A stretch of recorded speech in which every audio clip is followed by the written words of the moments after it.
I have been fortunate to work with many donors and grant makers in my life. My favorite by far is Mary Galeti of the Tecovas Foundation, who's been funding my exploits and endeavors for as long as anyone else has, except perhaps for my mother.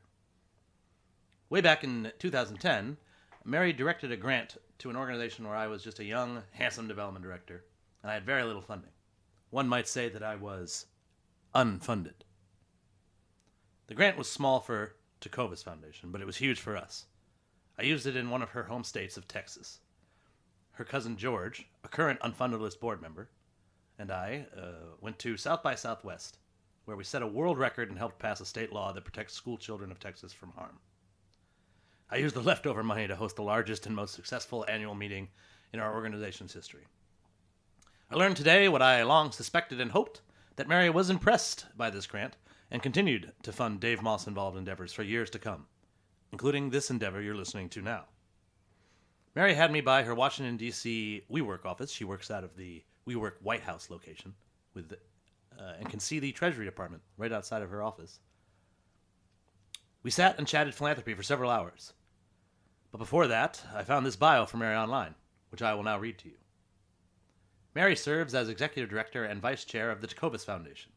The Tecovas Foundation funds social innovation and entrepreneurship by focusing on leveraging new service models and sustainable economic development both locally and internationally. A member of the Board of Trustees since 2000 and an Executive Director since 2009, Mary has led Tecovas to develop a concrete vision to increase the Foundation's capacity and effectiveness. In 2010, the Foundation added an impact investing and PRI portfolio to their endowment. Mary served on the board of the Council of Foundations and chaired the Family Philanthropy Committee.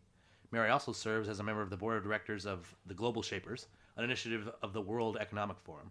She's the vice chair of the Starting Block Social Innovation Fellowship Program and also a member of the board of advisors of the Nexus Global Youth Summit, along with me.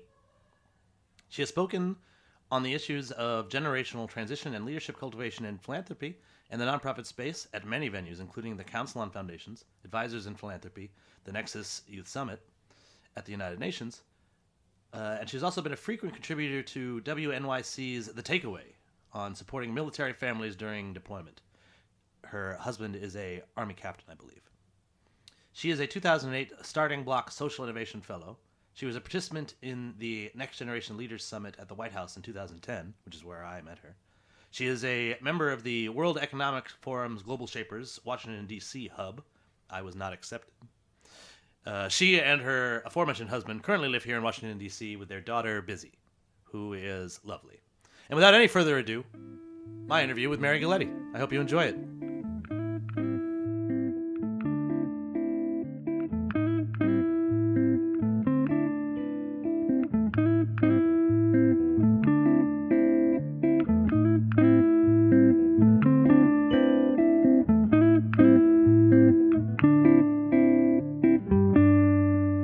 Mary, great.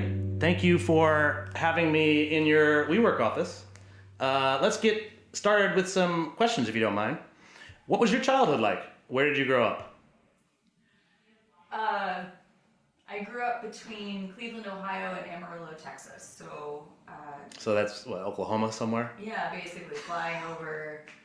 No, in Cleveland we grew up on the east side. In the industrial transition, basically. And in Amarillo, our family has had a ranch in Amarillo, Texas since about the 1870s, and so spent a lot of summers there, and it's been such a long part of our family legacy that I often say that I partly grew up there. So you would go there in the summer? Often in the summer and for Christmas. Sometimes at other points, especially when my parents were getting divorced, it was easier to send us out. Mm-hmm. That's a really boring question. But you were, it's important to know where folks are from. Thank you for your feedback on the questions that we ask. I do think it's important where we're from, and I find often it informs who we become. Do you think that, just to understand, Amarillo was more of a vacation, time off type place? Where you were going to school as a kid was in Cleveland? Yeah, though it's interesting because as much as that's true, I have always thought about my relationship to work in the context of Amarillo, right? The family business is in Amarillo. The a lot of who the family will become in the next 5, 10, 30, 40, 50 years is more deeply tied to Amarillo than anywhere else. So on the one hand, it was vacation. On the other hand, it is, a sense of duty and obligation and responsibility, and there's a lot of pride in that. So living here in DC, I think probably the most common question is what do you do? But often you get where are you from, because I think the assumption is usually obviously you're not from Right. DC. It is true that there are people who are from DC. We know one of them. I live here. I know several people who are actually from DC. Yeah. It's a fairly, I think it's somewhat of an elitist thing to say that no one's from DC, but it does get said common. I've lived here 12 years now, and when people say, where are you from? My first instinct is to say Maine, because Right. that's where I'm from. Right. I haven't been to Maine in over 5 years. I live here. The longest stretch I've ever lived anywhere is here in DC, where I own a house, the only house I've ever owned. I work here, vote here, do everything here. It seems like I'm from here, but my first reaction is I want to say I'm from Maine. When people ask you where are you from, what do you want to say? Where does your brain go? I say Cleveland, Ohio, and Amarillo, Texas, but also I do these kinds of interviews a lot, and that tends to be the question. Though I think it's funny. It feels like to me like that's actually a quite common question. Even when you go to college, people are like, "Where are you from?" And they want to hear the hometown, right? And where did you go to college? I went to Kent State, that place where those kids got shot. And actually, it's fairly well known journalism school and fashion design school and liquid crystal school. Mm-hmm. But most famous for that one particular incident in 1970. Yes, I've heard it, and that is in Ohio. Am I correct? It is in Ohio. It's in Northeast Ohio. It's in Portage County. Mm. So when people there, where are you from? They want to know where in the world you're from. They would would you say you were from outside of Cleveland, since it was so close to where you were? Obviously, I assume most people at Kent State are probably from Ohio, or more than from anywhere else. Yeah. And being from Amarillo would be a lot more of an exotic answer than being like I'm from just down the road. Yeah, I probably wouldn't have included Amarillo quite so much, but when I'm at conferences or when I'm at, speaking and things like this, I usually say Cleveland and Amarillo. Interesting. But I live in Washington now. And it's funny, now that I think about it, a lot of people I know say, I'm from X, but I live in Y now. New Yorkers do it too.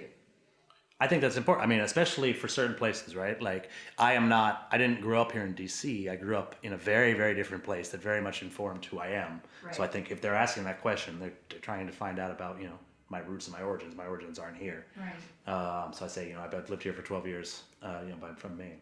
Yeah. The other thing is I do want, I think I'm from a very interesting place. Yeah. And it was interesting to me about your answer.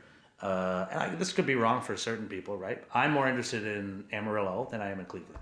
You being from Cleveland, I find to be a very boring answer. I have no follow-up questions to that. Well, it's fun. You know what it is? People who are into sports are more interested in the Cleveland piece.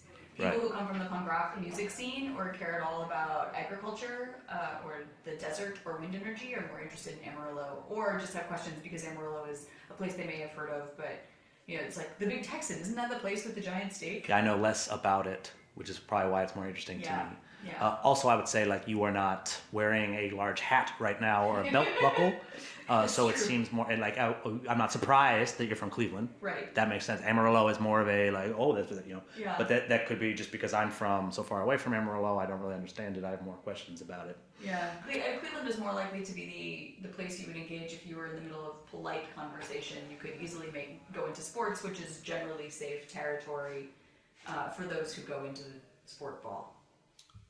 Sure. Yes. No. And again, I suppose Cleveland is more. Although sports are probably a big deal in Amarillo as well. I assume high school football is probably a very big deal there. Yeah, but fewer people are plugged into the Amarillo or Texas Independent School District high school football. I'm not following it myself World. at the moment. Right. Although I'm sure the games are great. Than say the Cavs or the Indians. And You said earlier that I think the family philanthropy is more focused on Amarillo, or the family history more Amarillo based. the family history is more Amarillo based, and the family business is more Amarillo based. The family So the predominance of the land that we owned was in Amarillo, Texas, but the family for a long time was also co-headquartered in Chicago, Illinois, and also then Cleveland, right? Because trains were everything, and you would spend your summers in Amarillo, and my grandmother basically ran the ranch from either Chicago or Cleveland once she moved there to marry my grandfather. But Amarillo to her was where her heart was, for the most part. When she was in her late 80s, she moved back to Amarillo permanently because she knew that that's where she wanted to be more than anywhere else. Do you remember the first time you were involved in giving or philanthropy as a child? This is a very broad question. It is. I don't mean necessarily like you attended a board meeting and voted to support this, but like your first memory of we're being supportive, right? Often with kids, I ask most of my guests this question. It's not necessarily that they gave their own money away. Kids don't have their own money. Right. So sometimes this can be difficult to answer. I imagine there's a moment before this, but the first one I remember the most clearly is, I don't know, maybe it was first grade or something, when UNICEF would hand out the little orange boxes that you would collect change when you went around and trick-or-treated also. So you would get candy, and then you would also ask your neighbors if they had a penny or something, and at the end you would mail this box, or your teacher would help you mail this box of change to UNICEF, and it was just sort of this fun way to raise a little bit of money for kids who were struggling. I've never heard of this. I remember this.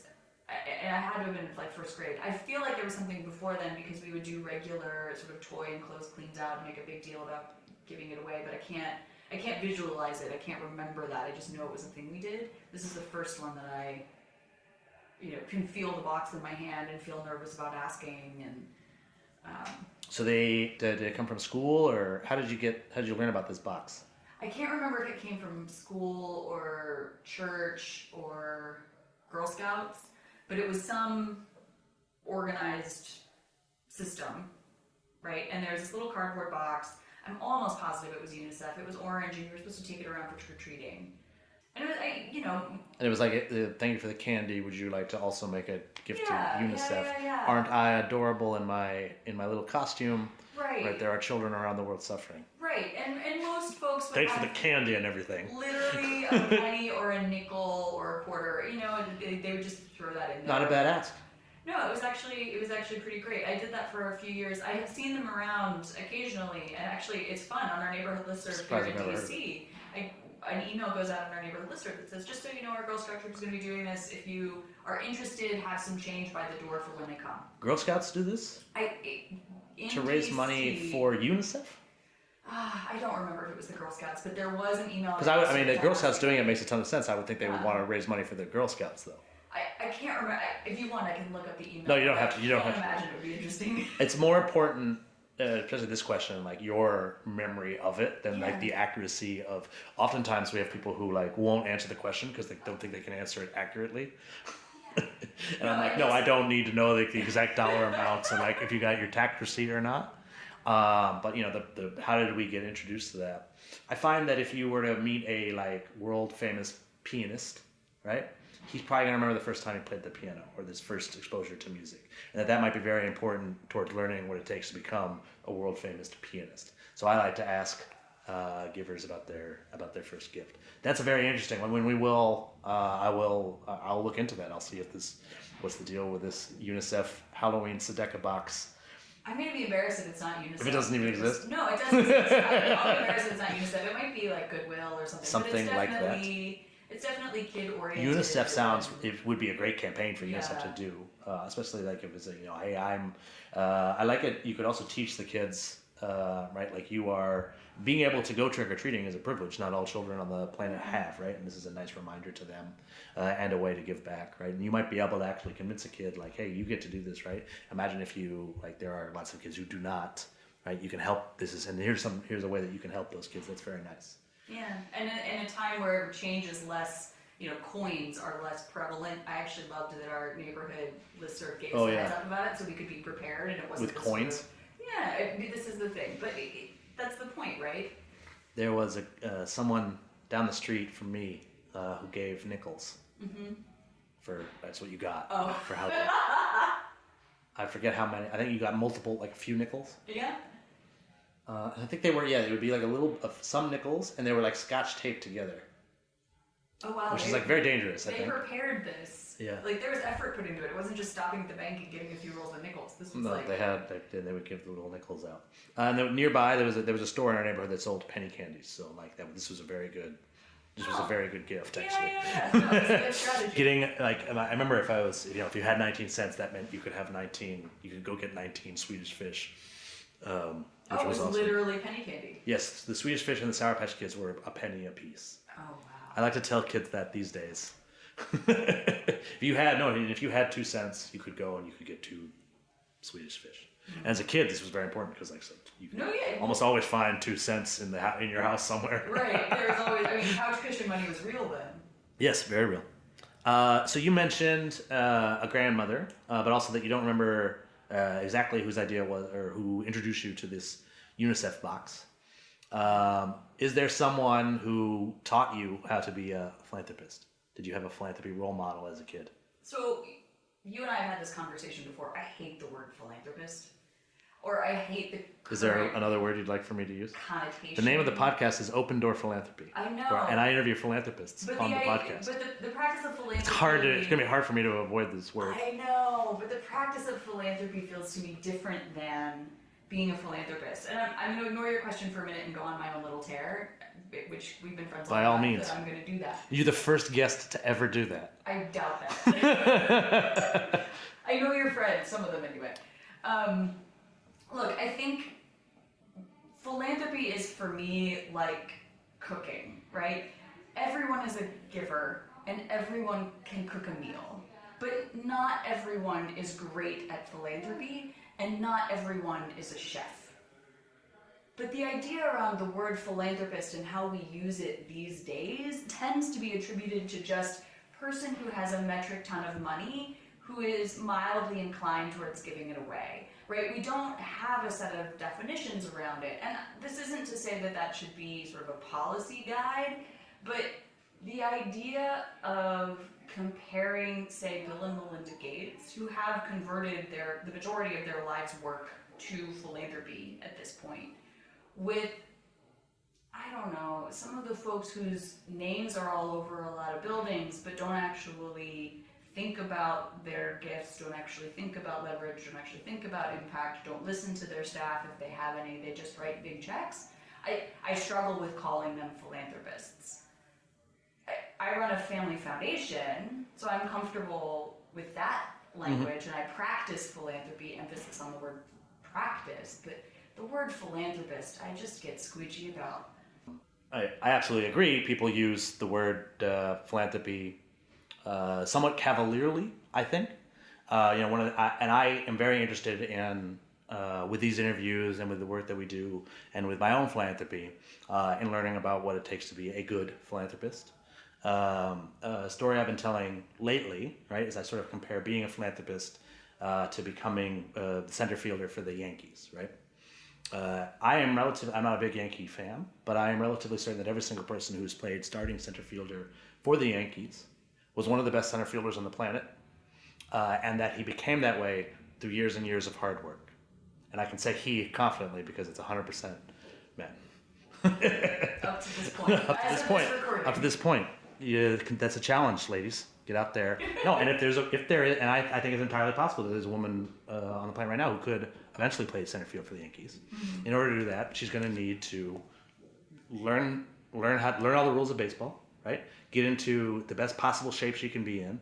Probably spend several decades learning the sport of baseball, going to baseball camps, meeting with baseball coaches. Probably need a nutritionist and a trainer, and you're going to have to go see doctors. You know, right? There are professional women baseball players, just that have never started at center field for the Yankees. No, look, this is a not the main. I'm not trying to make the gender comparison, but my point is that if your goal is to become center fielder for the Yankees, right. We actually know how you do that. Yeah.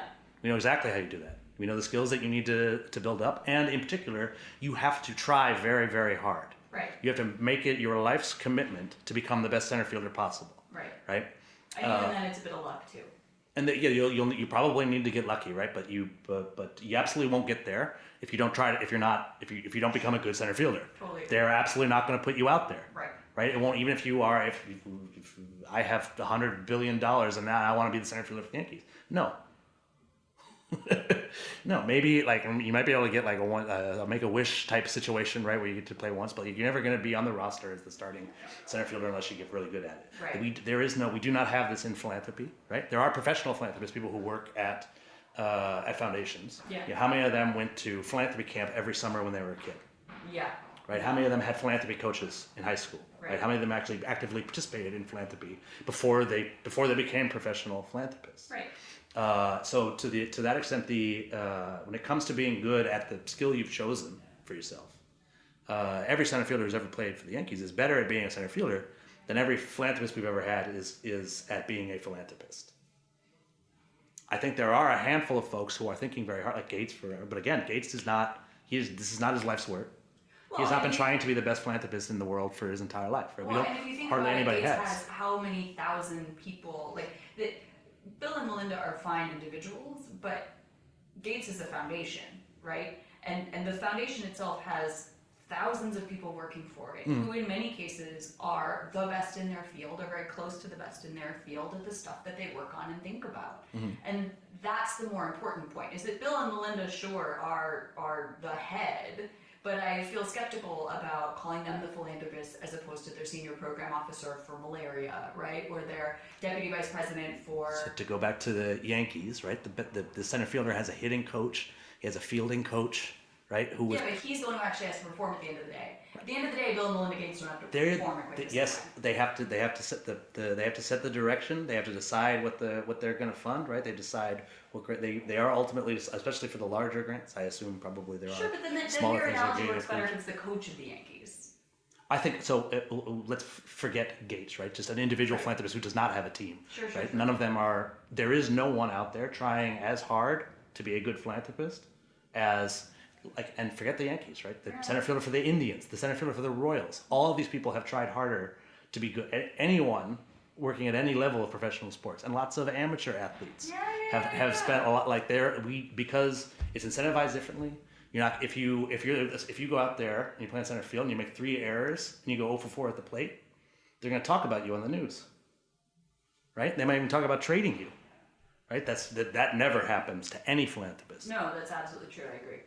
And as a result, right, basically we have people playing center field who can't throw or catch. Yeah, though we do get worried. We do talk about things like Peter Thiel calling his funding of the lawyer for Hulk Hogan to destroy Gawker, calling that his philanthropy. We do talk about that, right? We have talked about Laura John Arnold and their foundation funding the drones in Baltimore extrajudicially in total violation of the citizens of Baltimore's Fourth Amendment rights. We have talked about that.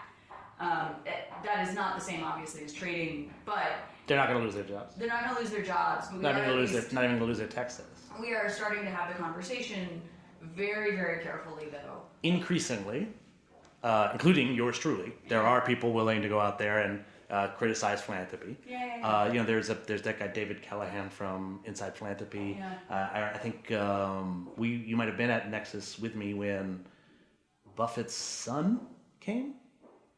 Peter? Yeah, I think it was Peter Buffett. Mm-hmm. He had written an op-ed in the New York Times the day before, and it was about the philanthropy industrial complex. Yeah. Right? There are, it's always interesting to me when someone who's in a position to do something about it, instead of doing something about it, decides to... someone should do something about it. If only somebody. But no, we are, and I think, go back to, I'm quite certain, no one ever criticized my grandmother's philanthropy. Yeah. And if they did, it would have been a waste of your time. Didn't occur to her. She doesn't think about it as a skill she could get better at. Yeah. I think one of the, or perhaps she did. It's just a very simple skill, right? Like, did the money successfully get to the grantee? Right. Right. Then you're a good philanthropist, right? I've made a number of grants and gifts in my life, and 100% of the time, the money got to where I was trying to send it. I have never failed to actually get that grant there, right? Sometimes it's a little bit hard. Sometimes you're just handing a check over. Sometimes actually you got to do a transfer, right? And you got to get the numbers right. And I'm batting 1,000 on getting the grant there. But every single one of those grants there was social change I wanted to accomplish in the world with that grant. I did not always accomplish it. Well, in fairness, too, there are a couple, Rob Reich at Stanford at PAX, co-published with Lucy Bernholtz, and it's actually, for you radio listeners, on my bookshelf. A book of essays called Philanthropy in Democratic Societies, really starting to wrestle with what it means to have these actors that aren't necessarily accountable either by election, by market forces, by anything, what that means in the context of democracy. And in some cases, it's a really powerful force, right? Mm-hmm. There's an argument to be made that you need these tools to get sort of outside the system occasionally and address market failures or have these sort of petri dishes. That's real. On the other hand, there are real ways in which it undermines what we would consider fundamental values if we value democracy and the rights of people to decide what a good life means for them. Especially as we have started to conflate increasingly advocacy and to some degree lobbying and even the possible repeal of the Johnson Amendment, which is what separates the ability from churches to participate in political activities like lobbying. Mm-hmm. Or straight electoral activities. That's why we're really wrestling with this, and it's been interesting in the course of the last 4 years as we've transitioned from the Obama administration to the Trump administration, watching positions sort of flip on that, right? Under the Obama administration, it was mostly the right wanting to change a lot of these rules, and now it's the left, because we're all sort of very worried about, if you're the left, you're worried about women's reproductive health, you're worried about immigration rights, you're wanting to have the tools of philanthropy to work outside government. I would like to talk about government and philanthropy, and I have some questions to that sense. I'd like to wrap up though with your with early Mary, and so right, I think I think the majority of people don't think of philanthropists the way that I think of it.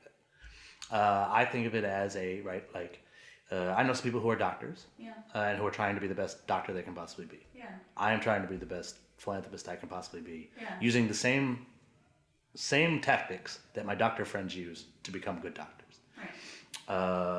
There's a different discipline, right? You could be a lawyer, journalist, whatever, right? I actually did go to philanthropy camp. Did you really? We didn't necessarily call it that, but I was involved in some youth giving circles. One of the things I like to say is that when I was considering getting a master's degree of some sort, looked into a few different programs and everything, but then I found the Slingshot Fund. Yeah. And I realized I could do 3 years of that for the cost of 1 year of going to school, and I would get to make grants.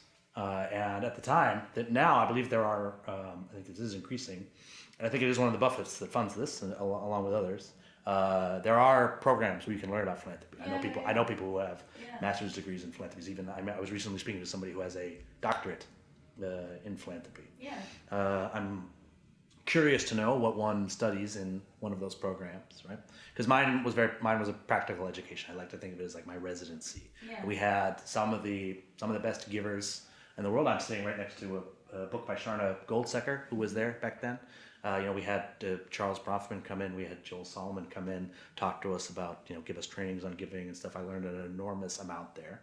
And I was, I think there were people there who were just, doing the family philanthropy, right? Not really thinking about it as I'm building skills.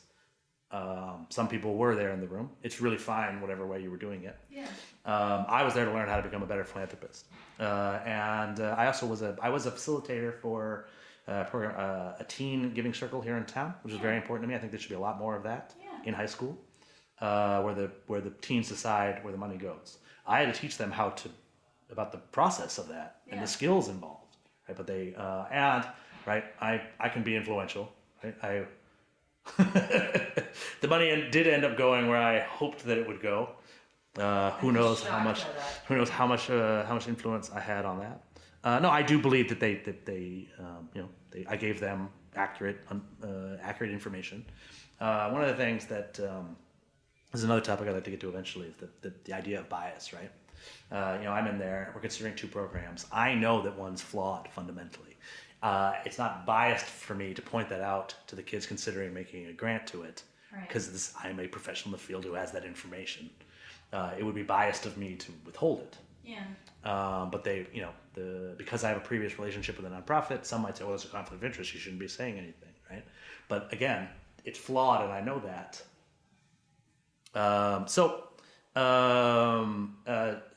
To go back, you are you're getting some sort of degree now. You're in some sort of graduate program. I am. Have been involved practically in philanthropy for quite some time. Yeah. So I would say, like you, unlike those people out there who think all philanthropists are great, a DC city councilman once told me, anyone who wants to give money away in my city is doing a great job. Oh no. Sorry, I just. I don't actually remember his name. Oh. No, I do remember his name. I just don't want to say it. I don't like him very much. But I was at an event at the Lookout, actually, which closed just a couple days ago, and he was talking about increased funding for the arts. I said, this is a collective full of individual creative artists, none of whom who are all extremely talented. Everybody here is extremely talented. None of whom could get a grant from any of the major foundations in town to do one of their art projects. If with all the, you can talk about city funding for these individual artists and trying to create the creative economy, but when the arts programs of all the major foundations are focused on Washington Symphony Orchestra and Kennedy Center and like large fancy gifts of that sort, it does not trickle down from Kennedy Center to my individual creative partners, right? And so how are you your goal, the goal of the city, it's one of the 5 pillars of the DC's strategic plan right now, is to increase the creative economy, make it possible for people to work as professional artists, right? So I asked, how are you working with foundations to encourage them to support some of these artists? And his answer was, anyone who wants to give money away in my city is doing a great job, and I would never tell them how to do that. Right? And so, if even our government officials who are working on that issue, who can need the help from these people, aren't willing to say it, right? I think it would be great for him to say, I'd like to see them make more gifts. Yes, I'd like to see them make more gifts. Yeah. Right? And I'm going into their offices and I'm talking to them about that. That was the answer I wanted to hear, but I'm not. Right? Well, let me just. I agree with you. I disagree with his comment, but I'm just thinking about the Kennedy Center and one of the amazing programs that they have. It's not a waste to give to the Kennedy Center. No. Especially. I don't mean to imply that. Every day. Big fan. Go all the time. Every day at 6 or 6:30, they actually have a free concert, and Yes. all of these local music groups can sign up and perform there. I know there is a process by which to do that, but it is not overly exclusive or cumbersome. It is. People can play at the Kennedy Center. In a way that it's an incredible venue, it's an incredible space, and people coming to see other shows often get to catch these performances, or even folks visiting the stage department will go over there and catch this little 6:30 show. And so that there are Washington Ballet, Washington Symphony, yeah. all these things are wonderful. My grandmother was a big supporter of the Boston Symphony Orchestra for a long time. Absolutely. These things are doing, when it comes to arts, doing a pretty good job of bringing not a pretty good job. I think if you talk to the development director there, he'd say he needs to raise more money, right? Oh yeah, well, and I assume you are interviewing my cousin George, or will interview my cousin George at some point, but his views on We hang community out. art. Yes. We were just speaking about art, but a lot of the stuff Also, that he does. unfunded board member. Yes, he's on the board of So my directors. cousin George, he thinks a lot about community art and how you activate community artists. And I don't know that we've yet figured out the answer to that, especially in cities, for a bunch of reasons. One of them is that they are often quite subversive, and cities at this point are very much in the business of risk mitigation. And so how you sort of hold space for that kind of delightful, mischievous, joyful, sometimes snarky, sometimes anarchic, sometimes provocative in great ways, sometimes provocative in hard ways, community art can be really hard, especially in DC, which is its own complexity because so much of our free space is owned by the National Park Service. We're simultaneously having several conversations. We are. Arts funding could probably take up an entire episode, and I was just last week up in New York talking to George about that in particular. One of the things I want to make sure at the Unfunded List, I think at the moment we pay a disproportionate amount of attention to major problem solvers. Yeah. There's this huge problem in the world. We have a new program that'll fund it. give us some feedback, right? Yeah. We do review proposals for art, right? Yeah. And increasingly these projects it's art, but also solving a social problem in some way, right?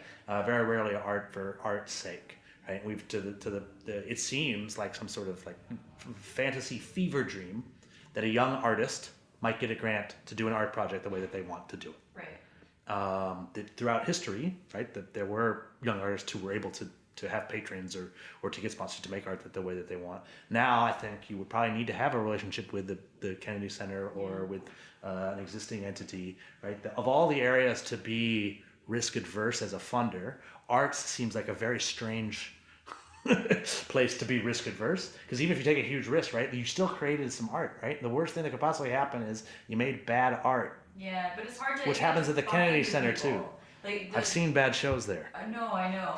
George talks about this more eloquently than I do, and that is the biggest issue with funding that kind of community art is the funders and the artists need to find each other and have the kind of trust that it'll make it work out. And that relationship is really, really hard. And George, as a person, given that he builds stuff at Burning Man, given the way he moves through the world and the other festivals that he builds art for, has been able to do that more successfully than certainly the rest of us have been in the foundation. But even he sort of struggles, because if he's wearing his foundation hat, it becomes a whole different conversation, which is of course the power dynamics conversation that you and I've had 100 times and we'll have 100 times more, I presume. Yes, absolutely. And that power dynamic between artists and the people who pay for their work. And the result is, just to close the loop on my individual creative artist friends, they do their own art projects all the time. And the way they do that is they do some bullshit client work for a few weeks. Yeah.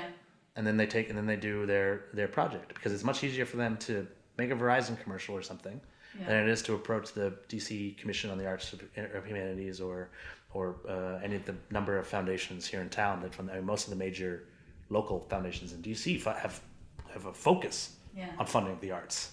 But it would not occur to most of these people because the length of time, right?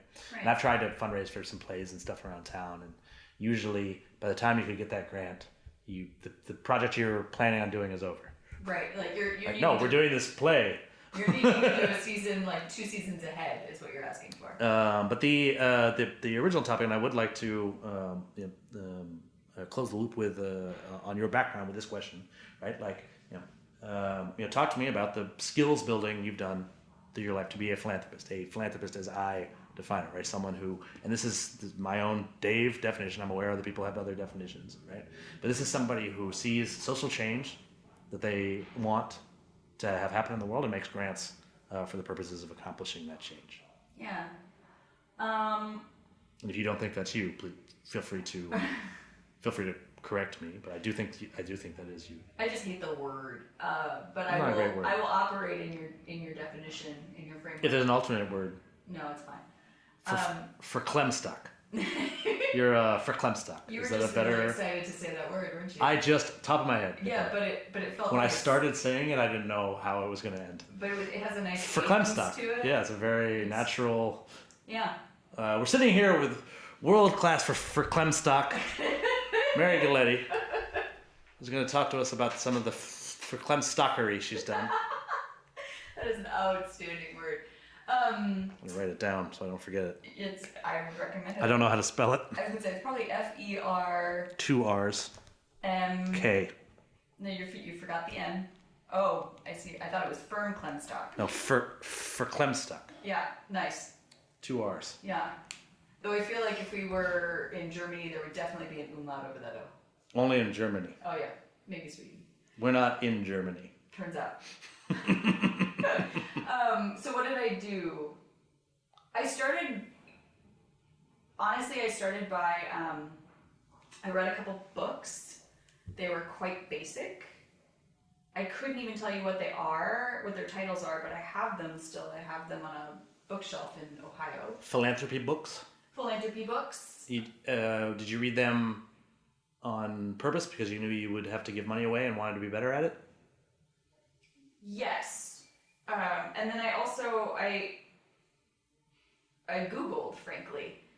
It was... This is how one learns these days. It's true. And I came across a session. Actually, I'm going to take a step back, if that's okay. The foundation was created in 1998, right? And it was created because in 1998, estate tax incentivized the creation of foundations. And it was created mostly just to build this one thing, this performing arts center. And I know that, Dave, you've heard this story 100 times, so it's actually really important in this context. And the reason it's important in this context is because I turned 18 in the year 2000 and was invited to join the board of the foundation when I turned 18. So came to my first board meeting formally that summer of 2000. And the year 2000. Sorry, I was gonna like, I mean, no, but then it's just gonna be in my head the whole time she's talking. And so I went to my first board meeting. I'm making scare quotes for the listeners. I went to my first board meeting, and we'd already decided what the money was going to do. I think we were discussing a remaining $5,000 that year. And so, like, there had been these entry moments for the next couple of years where we would go through the perfunctory act of this board meeting, even though the money had been allocated, but we had to for whatever reason. And my grandmother was interested in the cousins as they turned 18. There were 5 of us total. There were her grandchildren. Understanding this kind of process so that they would be prepared for joining nonprofit boards and whatever. So that's actually my formal for Clemstock education. It started there in this very silly board meeting that was quite perfunctory. A few years later, when we were done with the Performing Arts Center commitment and had unexpectedly been re-endowed far faster than we thought, then we had to figure out how to do the foundation kind of more for real. And that's when I started Googling, and that's when I read the books. But How old were you then? It was 2007, 2008 it really started. So I would have been 25, 26. Okay. Yeah. Very interesting. And you've been reading books since?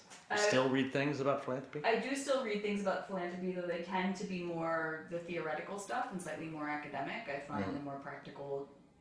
I mean, I'll read like reports and stuff out of foundations or reports about the state of philanthropy, but I find, the sort of medium pieces on it not very good. You know who's great? Felix Salmon is great on philanthropy. I really like his stuff. Totally read him. He's at Cause and Effect. Very interesting. One of the things I've found is that, like I said, a lot of it is very academic. Yeah. The stuff that gets out in the media that I can read, but as far as I can tell, speaking to people who've gone through master's or even doctoral programs on philanthropy, I am not doing my master's on philanthropy, for the record. But those programs that exist they tend to be quite academic, which makes sense to me. I have a BFA in theater, which we did some plays. Yeah. But most of what we did was discuss theater. Yeah. And in fact, we read a lot of the plays we read. There are these plays that have been written that are very good for like reading and learning about that you would never perform. This is not a. No, they're not going to understand. Right, that's what you read, and that's what you read in college. And whenever they perform something, they're like, "Well, we're on a campus, so we should do like." They never just do a regular play that they think people would want to watch. No. It's always like a highly experimental, like what if it was in Italy in the 50s, right? Like. Well, but I should say that's actually where I feel like I learned philanthropy. It's good for learning, yes, but like with philanthropy, and to me, perhaps because of my own, because I learned it practically. But that was going to be my point, is that I started Googling, and then I ended up actually at an Ohio Grantmakers meeting. And the Ohio Grantmakers introduced me to the Council on Foundations, and I went to their big council. And I went to their big meeting in 2008. And I found that I learned more. It was a different kind of practicality than you. Like I got introduced faster to the more institutional foundation side, like foundation staff, right? Program officers and senior vice presidents and CEOs of foundations and community foundations in particular, who think about their work differently than the people physically writing the checks. I find. I think they're much more. They're much more technocratic there are certainly exceptions that prove that rule, but I find the staffers are much more technocratic. They see their work much more professionally and as an avocation. They talk about the field differently than people who write checks. Yes. And I wonder, actually, I say all that because I think it's part of why I bristle against the word philanthropist, because none of those staffers would define themselves as philanthropists, or very few of them would. Oh yeah, I think if you, every foundation is very different. Yes. Most don't have anybody working there. Right. The ones that do have people, the people who work there, I think I would also hesitate to say this is a philanthropist, right? Very rarely are they, right, they're pursuing the social change that someone else has defined. Yeah. But it's often their passion also. Like, yeah, well, you wouldn't go work there, right? Yeah. Right, just like working at a nonprofit, right? Yeah. But they, a lot of the work, and this depends on there's lots of big things you need to look at when you're assessing a foundation, right? One is the founder, is there a living donor involved in the process, which is just oftentimes the people who come to Unfunded List, don't even think to, ask that, the person I approached, right? If that's the case, that person's in charge of where the giving goes. Yeah. They can have a policy written.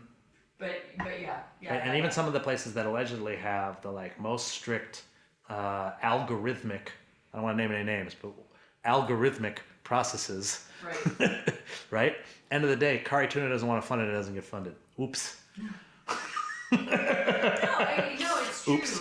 And you shouldn't ever have to give a grant to something you're not comfortable giving a grant to, right? Right. But lots of times, because they make it easier for themselves or whatever, they come up with systems, right? And this is how we decide where grants go, right? I happen to think you should never say this is how we decide where grants go until you actually read it. I don't know if I knew what there's things I want to see improved about the world, right? Yeah. If I knew how to improve them, I wouldn't need to philanthropy wouldn't be the tool I used. I would go and I would do them. Right. Philanthropy because I'm looking for other people's ideas to support them. Right. Lots of times with the living donors, especially if they got into philanthropy from somewhere else, is what I call the JV business problem. They look at it like a slightly less important, easier version of running a business, which is not the case. I think to actually accomplish something with philanthropy is very difficult. Yeah, no, I agree. Yeah. All quite interesting. I hope that you continue to learn and be thoughtful about your giving. Very appreciated. But a lot of these folks a lot of these program officers at foundations, they will review proposals for us, and they give a very interesting kind of feedback. It's extremely inside the box type stuff. Can you say more about what you mean by that? There's only a few things about philanthropy that are not academic that we'll say that are known best practices in the field. And I'm not. I think I'm probably not going to do the best job of. These are sort of half-formed thoughts. This is something I've been thinking about lately. But for instance, let's say there's a foundation that won't fund you if you spend more than 10% on your overhead. Some of these foundations exist, right? The program officer is just trained to check. Are you spending more than 10%? Right. And then that's not philanthropy. You are just you're any paper pusher at any business. Right. We have that. It's not the 10% rule. We only fund in these zip codes, right? Or we only fund on this in this specific area, right? So that they're doing work that's far closer to being an accountant or an auditor than it is to being a philanthropist, which is not how I would do it. It's true. It may be very useful for these folks. It's not. I think it depends on what you think you're trying to accomplish, right? So you and I had this conversation before, where I give a speech about how I think the idea of philanthropic risk is bullshit, right? You throw money at a problem and you see what happens. To your point about community art, either way, art has happened. Even if it's bad art, it's still prompted some conversation, right? And I gave some version of this speech at a bar to a couple of friends and a person I didn't know very well. And the person I didn't know very well, it turns out, is in public health funding. And she pushed back pretty hard in a way that I hadn't fully considered and really should think more thoughtfully about in terms of education also, right? When you're messing around with kids' education, there are implications, right? When you're messing around with public health, there are implications. Education funders broke education. Education funders broke education. It's their fault. It totally is. Well, also the conservative movement to defund public schools and starting the beast and all of that. They used philanthropy. That's right. And the Amway people. The wicked problem. Now they run the education department. Right. What I would say is, I still think that the idea of risk capital and philanthropy is sort of shenanigan, that it's not quite, that money out the door is money out the door. But what we have to think through is how we are messing up the market. And that's the piece that we haven't gotten really smart about. And I hadn't realized how lazy my language had been about thinking about the way we mess up the market. And thinking about the way we shift incentive structures to mess up the market without intending to, right? It's the inability to see past the ends of our own noses, so to speak. I've said often I think there are risk-adverse funders who will fund the larger, better-known entities rather than something new that's coming along, because they'll justify that as, well, I don't want to take a risk funding this, right? Well, when you're funding the establishment program, right, oftentimes these places are maintaining the status quo, right? You're actually taking a far bigger risk, right, by cementing their position in the market. We have, increasingly the newer things that do break through and get a lot of funding, not so much because it's a great idea, because it's having great impact, but because there's two things usually, I've noticed. Very charismatic leader who is good at fundraising, probably comes from wealth themselves, or at least from a universe where they had access to it, right? They were going to summer camps or boarding school or something, and good at massaging the metrics. They have lead metrics that make it look like the program is being very impactful. I don't necessarily want to name any names today, although I'm sure if you listen to every last episode of Wine Grants and of Open Door Philanthropy, I probably do drop some names on occasion, but the folks out there, people who send me proposals, very often are not good fundraisers, are not able to run in those circles, right? And also are too honest and have too much integrity to massage their metrics in a way that looks attractive to funders.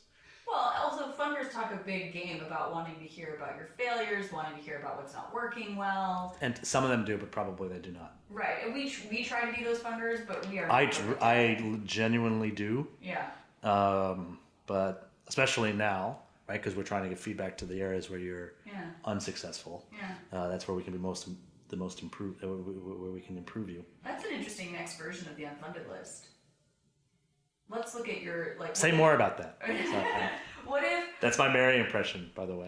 Can you say more about that? You have asked me to say more about that twice in this interview. I do say that quite a bit. Actually, it's an Amy Lazism, by the way, for the record. I think I've heard her say that too. Yes, I know you have. I can promise that you have. I think she did an episode of Wine Grants. Seems likely, and she probably. We'll listen and we'll see if she. Yeah. Hello, Amy, if you're listening. Can you say more about that, Amy Laz? What might that look like? Amy Laz is great for those who don't know her. So no, here would be an interesting idea. What if, in theory, Tecovas, and I'm not saying Tecovas would do this, but what if Tecovas would hand over its entire portfolio of grants that came in for a cycle, and Unfunded List evaluated them and compared it then to how our actual board shook out? Awesome. That would eliminate, that wouldn't take into account the due diligence process on the front end that some of our grants go through depending on who brings them. But I'm glad to hear you say that. That is very much a priority for us. Like I said, we can get, I can get one proposal sent to me every 6 months from various nonprofits. It does take a decent amount of my time because we are a unique program explaining why someone should send a proposal. Talking about the process, getting in front of these folks. These people are all incredibly busy. Like they miss actual grant deadlines because they're so busy. Yeah.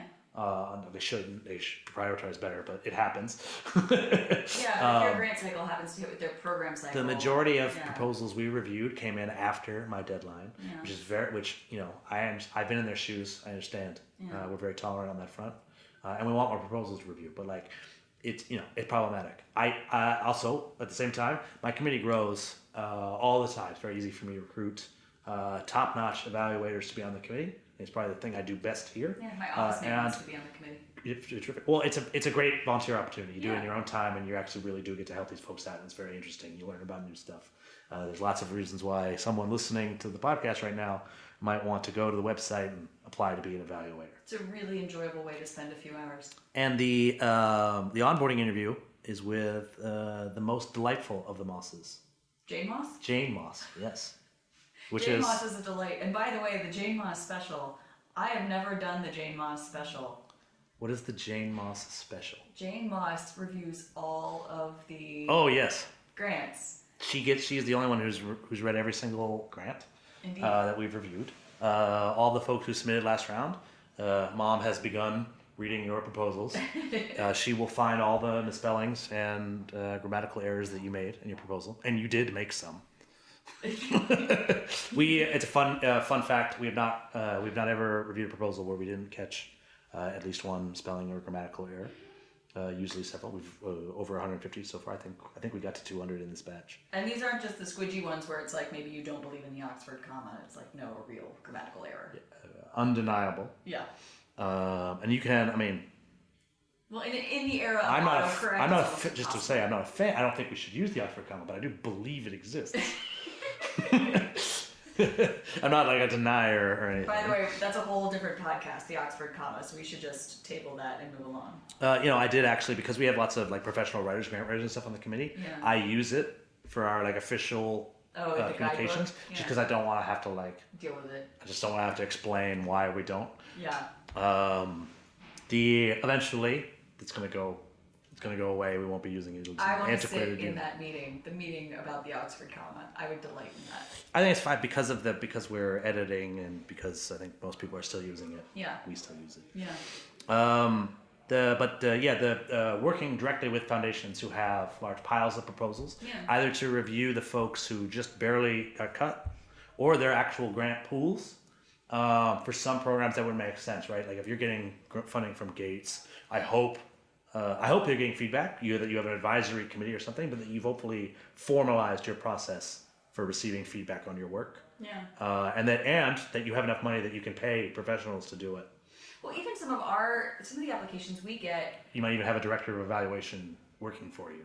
Things right. Like that sort. We do not. Tecovas does not have that. But some of the applications that we get, we can tell from the application that the program itself is compelling. Usually one of the trustees actually knows the applicant and has had a couple of deep dive meetings with them. There's probably been a site visit where appropriate. And so the application can come in and not actually be that strong, but we'll still talk about how the application itself is not that strong in the meeting. But the board doesn't necessarily have interest in that kind of feedback, right? In going through and doing an unfunded list style bit of feedback. And we have actually added on in a couple of occasions, we have said, yes, we're going to approve this grant for $20,000 for this thing. We're also giving you $5,000 to please go get some development training. Well, yes. I know there are many foundations that do this, and you should. You're not one. You're not. It's a legal requirement. You can't be the only funder of any of these programs. No. It's not even just about that. It's like so you want them to be able to raise more money from other sources and to be better at it. Right. And you mentioned something interesting to me, and this has happened to me as well. I know the people. I think it's a really great idea. It has promise, right? But this proposal they put together is very bad. Yeah. And it is that is. I think there are lots of funders who would like to be able to like, look, I want to fund it, but also this needs to get. But help me out. Right. Yeah. And we would be, I think, the perfect group to work with on stuff like that. Yeah. We're going to take this proposal. We're going to give you we're going to take 2 months to improve it, and then maybe you get the funding, right? To the extent we can get foundations to agree to partner with us and stuff like that, they move a little bit slower. I do think, though, eventually, towards our ultimate goal, the big, hairy, audacious goal of the unfunded list is that we will one day review all of the proposals. Ever. If you write a proposal, we review it. Interesting. So it would almost be like the Common App stopgap kind of thing. I don't think there will, for various reasons, I don't think there will ever be a common application. No, I don't think a common application. So instead of a common application, there will be a common review committee. Sometimes I call it the type O blood type of review committees. Thank you for getting it without having me explain it. For those of you at home who don't understand, the type O is the universal recipient. And there are so many people. Universal donor. Universal The type O donor. is the universal. Anyone can have type O blood, or anyone can receive type O blood. Oh yeah, type O is the. So I guess we're the type AB negative of review committees. Is that right? I think you might be incorrect. I'm not. Neither of us are doctors. I figured it out. I mean the one that everybody can the blood type that can receive any type of blood. Yes. Right, so that we can receive any kind of proposal, give good feedback to it. Yeah. This is because most foundations have like really narrow parameters. Yeah. A lot of people don't really understand it. The number of people who tell me like, well, we wouldn't be a good fit for you because X, Y, Z. Nope. Stop it. We can review every proposal. There's one thing I know Unfunded List can do, and that's give helpful and candid feedback to your grant proposal. It could be written on any issue from anywhere in the world. It doesn't. But they're all convinced that that they themselves, this funder is special, unique. If you send me a proposal, yeah. and I literally don't. This has never happened. I don't think it could. I literally don't have any reviewers who are capable of giving feedback to it. I would find them. There have been a couple where I've said I would have felt more comfortable reviewing this with X kind of expertise, right? So like I think about my you as the individual reviewer, sure. Yeah. Though any one of those proposals where you weren't 100% comfortable was assigned to a bunch of other people. True. What I would say is I could see the universe where my office mate, her foundation funds public health work. Mm-hmm. And so I once reviewed, I think, Simprints. Yes, currently on the list. And they won the WeWork Creator Awards. But I was reviewing it and I realized there was stuff in there that I couldn't figure out if it was not correct, but like I couldn't figure out how to weight it. I didn't understand how to think about why they would prioritize that message over different messages. And so I actually would talk to my office mate about it because there were just pieces in there that didn't resonate for me. So I see the universe where, you have a separate public health committee or you have a separate, because that kind of insider expertise, if there's actual science being done and you have to sort of test the rigor of an experiment in a grant proposal, not like for NIH, but, still, that's a whole different conversation than I would necessarily feel comfortable evaluating. Sure. We never assign a proposal to an evaluator because we're going to get 100% of the feedback that we need from that one evaluator. Totally. Never. Hasn't happened yet. It's never going to happen. Not evolution. Deliberately designed differently than that. But I think that's and we do. I have more or less. The committee has a third issue area experts, a third funders, and a third professional fundraisers. Yeah. And we do basically a third. And then when I assign fundraisers, I try to make sure that they are fundraisers who have fundraised on that issue. Yeah. However, I believe very strongly in the power of perspective, and I think it can be very useful to hear from people who do not understand the work that you are doing all that well. No, that's really true. One of the reasons I really like having you as an evaluator is it does not matter to me how well you know the issue area. No matter if someone's trying to accomplish social change in the world, they're gonna be better off if you read their proposal and give them the most helpful candid advice you can give.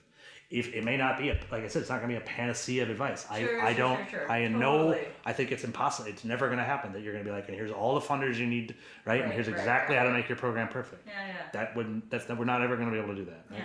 But if I grow a committee big enough, right? I think in order to be able to review every proposal in the world, I'm probably going to need north of 10,000 evaluators. My guess right now is that there were about 1 million legitimate proposals written last year. And probably about 5 million scam garbage proposals. Right. I think I'd have to come up with some way to like weed out the garbage, which isn't that hard. I can do it just by looking at it. But I wouldn't be able to physically look at 5 million, right? I was going to say. There's going to be a way. As powerful as you are. One of the things I've actually noticed, as somebody who receives about a dozen garbage proposals a day, they are borrowing language from each other. Interesting. There's definitely going to be some ways with like a computer or an algorithm, right, to sort some of this stuff out. My God, the internet, it's going to change everything. Well, one of the things, and this gets people excited, this is why I like this as a vision for us. Right now, I don't think there's a foundation in the world that could possibly have an open call for proposals that accepts proposals from Africa. Certainly not the entire continent, but probably not even a single country. Like if you were to say, like, if you're Ugandan and you've written a grant proposal, please send it to us. were giving grants, Yeah. right? You wouldn't be able to do it. You would receive far too many proposals. 99% of them would be some sort of scam. Well, and this is leaving aside the IRS issues, right? With doing Yeah, assuming you could solve that too. Or you don't care about you can give money to anybody you want if you don't care about the tax benefits. Or not actually accurate. If I give you a suitcase full of cash, Right, you could do that if there's if ways. that person were affiliated with a terrorist organization, and that the list of organizations that are terrorist organizations are not There are terrorist issues. organizations, that becomes its own problem. The point is you couldn't do it. Yes. However, I don't have a doubt in my mind that there's a Ugandan right now with a great idea and a great grant proposal. Yeah. No, that's true. Every single country in Africa probably has multiple fantastic proposals for improving their communities. Possibly even like cures to cancer and things of that sort. Yeah. In fact, it's a very large continent, very likely that is the case. With no one seriously reading or sorting or looking through all of this, we are missing out on that stuff. Agreed. And so that's a big part. And like, not for nothing, like, forget Africa, right? India, Philippines, China. Yeah. And then the fact that, right, it is a. I mean, this is Jonah's whole dream. It's Jonah Whitcamber, co-founder of Nexus. He should learn how to give feedback to a grant proposal. I don't think he'll be able to read all of them. No.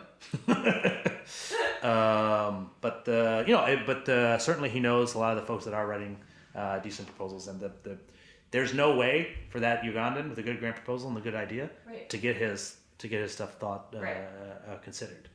There's probably a lot of people out there that don't even pursue it because they know how hard it would be to get it pursued. There's Americans who wouldn't even think about running a grant proposal because they think that's too difficult. Yeah, no, totally. Let alone if you're from a country where that has none of its own. Well, I don't mean to pick on Uganda. It's a fine country. It is. There's a worse off. It happens to be the country that I received the most garbage grant proposals from. I like to joke that if you have a proposal and you're Ugandan, it's by law you're required to send it to Dave. It's a Ugandan national law or whatever. It's the only thing that explains why I keep getting. Do you get a lot of unsolicited proposals just emailed to you? We don't, but we... I don't mean we. I'm not asking a plural. I'm Mary Galeti. No. They find my personal Gmail address No. and they email me proposals. No. Dear sir. No. No? I really don't. How am I You are a I'm unique on a list. bird, sir. on a list somewhere? You really are. But you're much more public facing than I am. A couple times I've convinced these people to pay the $100 fee and submit a proposal to the Unfunded List. That's how you can tell they're legitimate.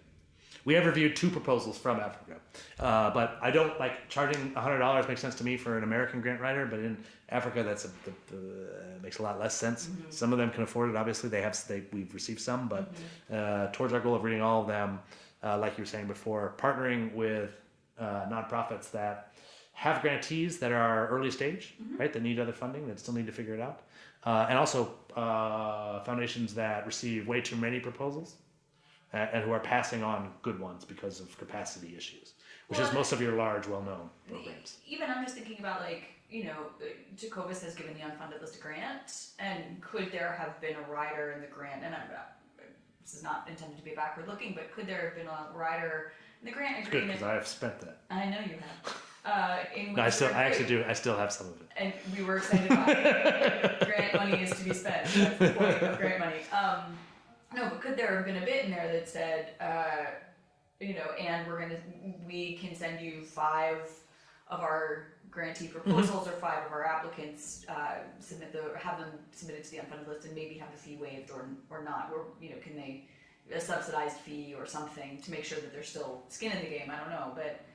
And if the fee was designed, assuming that they are the applicants, Yeah.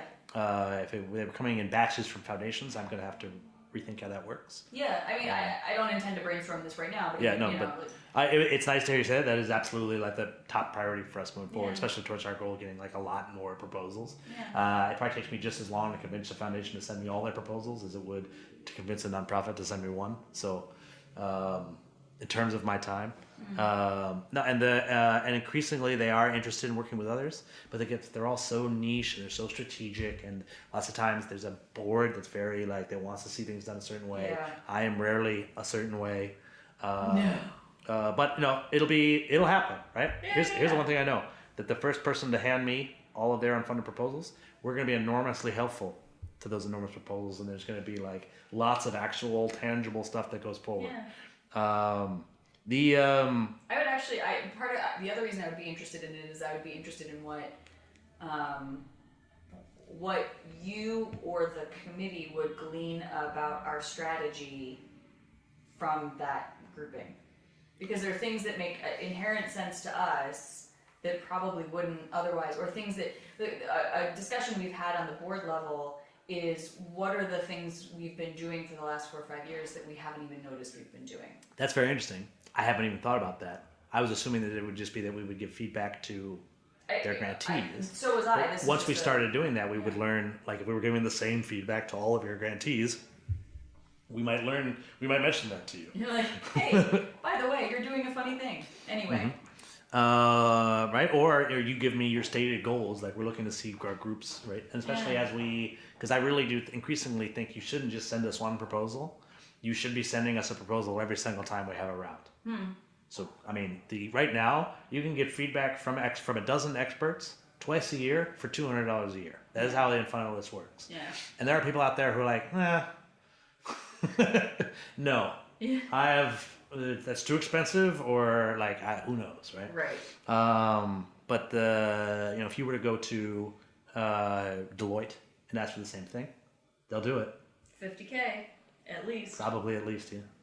I actually don't even tell people that because they usually don't believe me, right? That I'm giving I'm giving a $50,000 service for $100. But I think it probably is what I'm doing. Okay. Those who have been listening this long probably can tell you and I know each other pretty well. A little bit. Have known each other for a while. Yeah. Do you remember when and how we met?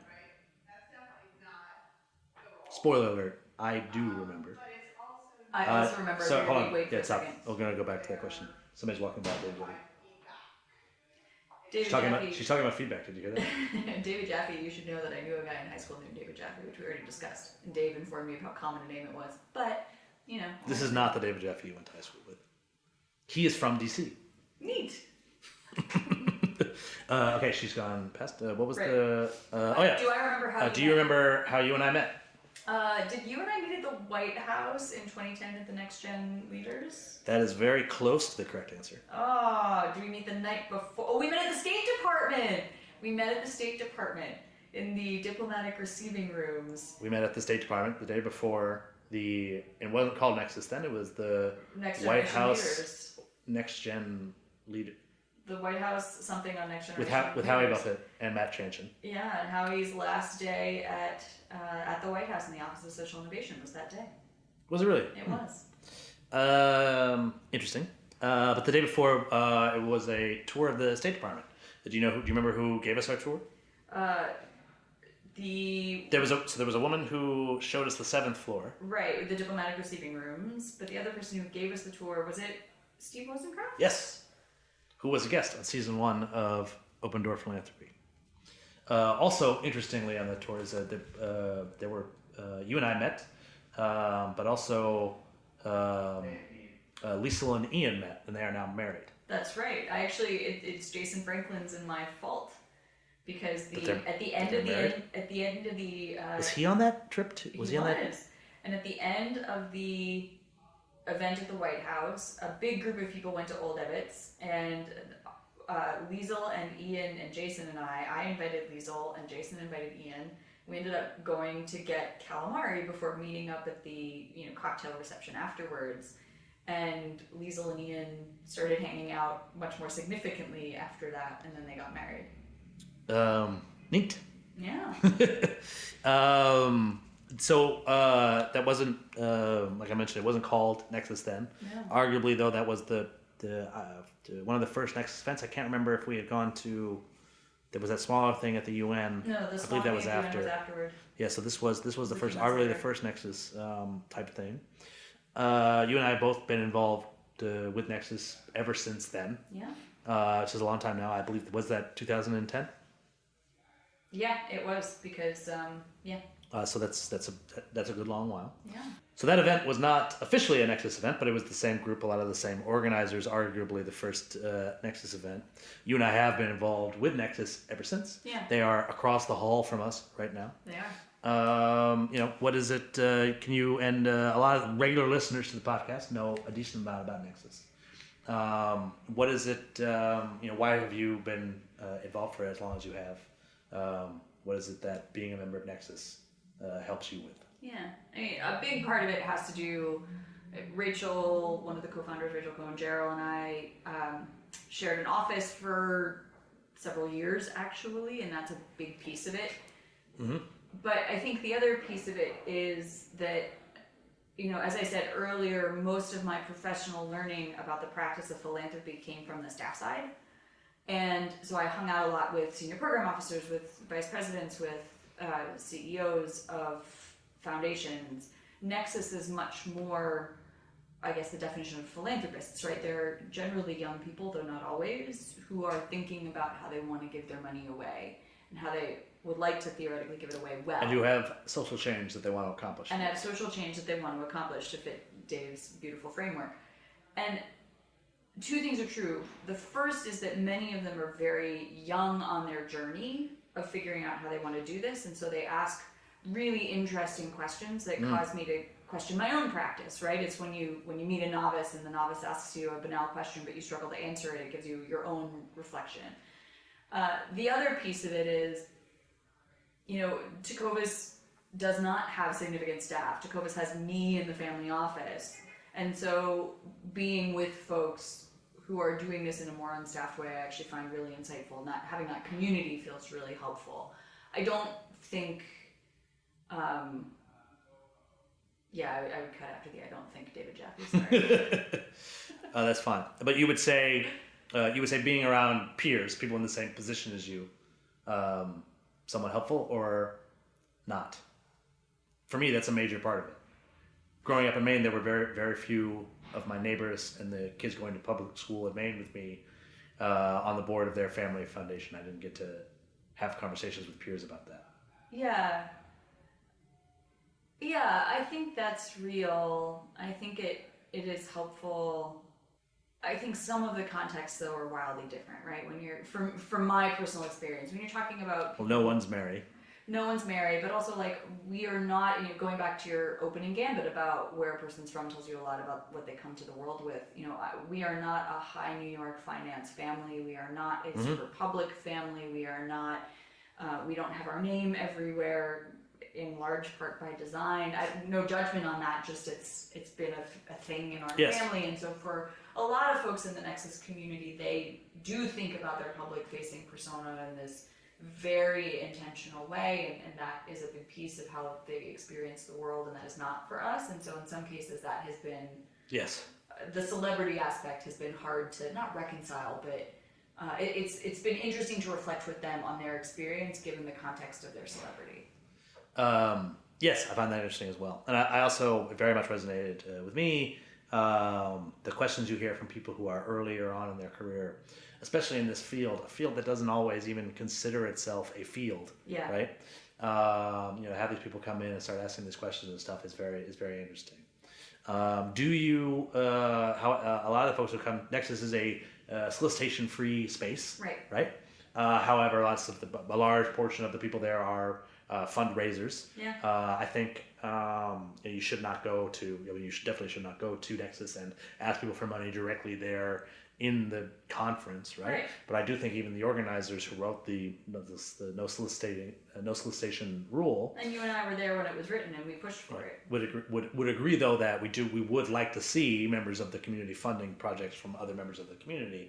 Just that's right. That it should be more organic. In particular, if you're a speaker, you don't ask for money at the end of the at the end of the speech, right? You make organic relationships that then turn into things, which it certainly has. I have funded people who I've met there. People who I've met there have funded projects I've worked on. We have funded. That's my question: is have you met people that you funded there? You, I mean, more than you, but also you. Generally speaking, I think it's useful for people to know how I fundraise, but unless you are very similar to me, you're probably not going to want to use the same tactics. Is there? Am I the only person you ever met at Nexus that you ended up giving a grant to? No. We funded. You don't need to name names if you want to. That's great, but No, we funded a few projects out of Nexus. Some of them a little bit by accident. Some of them we went looking for them. You know, the funny thing about the way Tecovas approaches philanthropy is that we think about it in a much more fit and start kind of way. So certainly before I had the baby, you know, I would be at 7 or 8 conferences a year. I would do a huge amount of relationship building in those contexts. I would want to know who people were excited about. I would want to know where projects and programs were. I would want to know how they were working, and what that meant in the context of the field and the social change they were trying to make. I find Nexus is really good for that.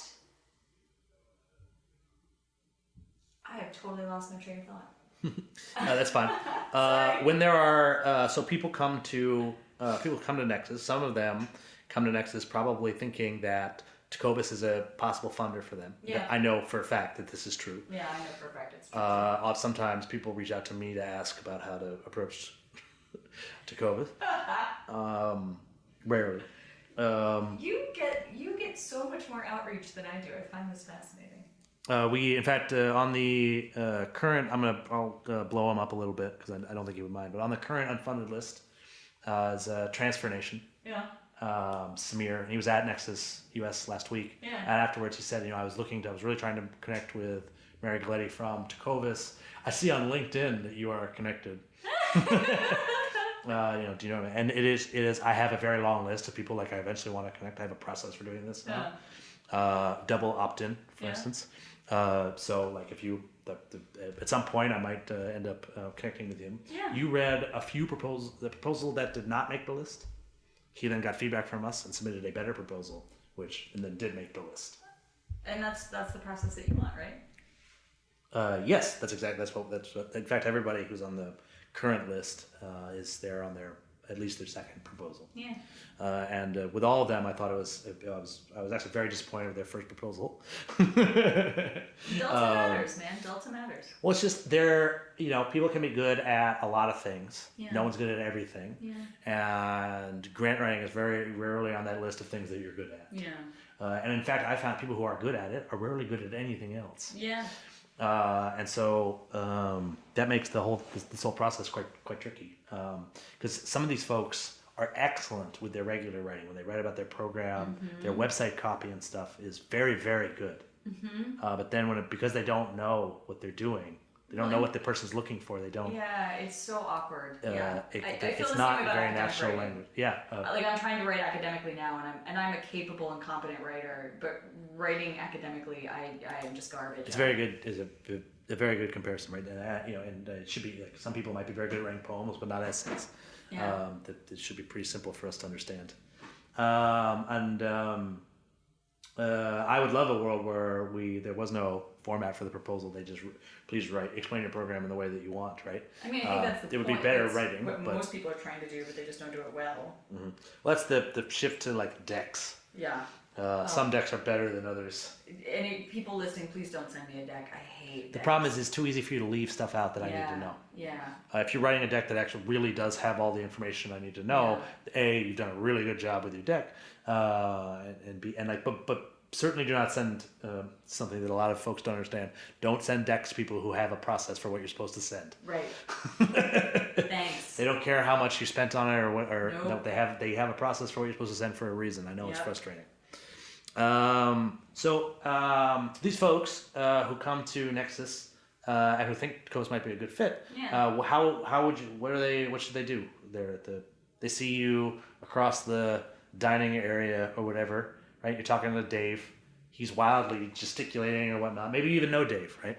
Or whatnot. How do you want them to approach you at the summit, or do you not want them to? Or how do you want them to behave? If they've identified Tecovas and know who you are, but haven't met you yet, and they're at the same event as you. Yeah. I have to think about that for a minute. And the reason I have to think about it is... it's a tough question to answer. It's a tough question to answer. It's also, for me, in the last 2 years, year and a half, I haven't been able to get to a lot of conferences. We are in a real period of strategic reflection and change in the foundation. And I have been, as a human, wildly burned out. And so just tired and struggled with a lot of extrovert energy. I just don't have much of it right now. And the reason I'm sharing all of that is I have been surprised at how much harder it feels to do my job in a way that feels respectful of people that we would want to fund, because I don't have the emotional energy to give them. So when you're saying when you ask the question, how would you like them to approach you?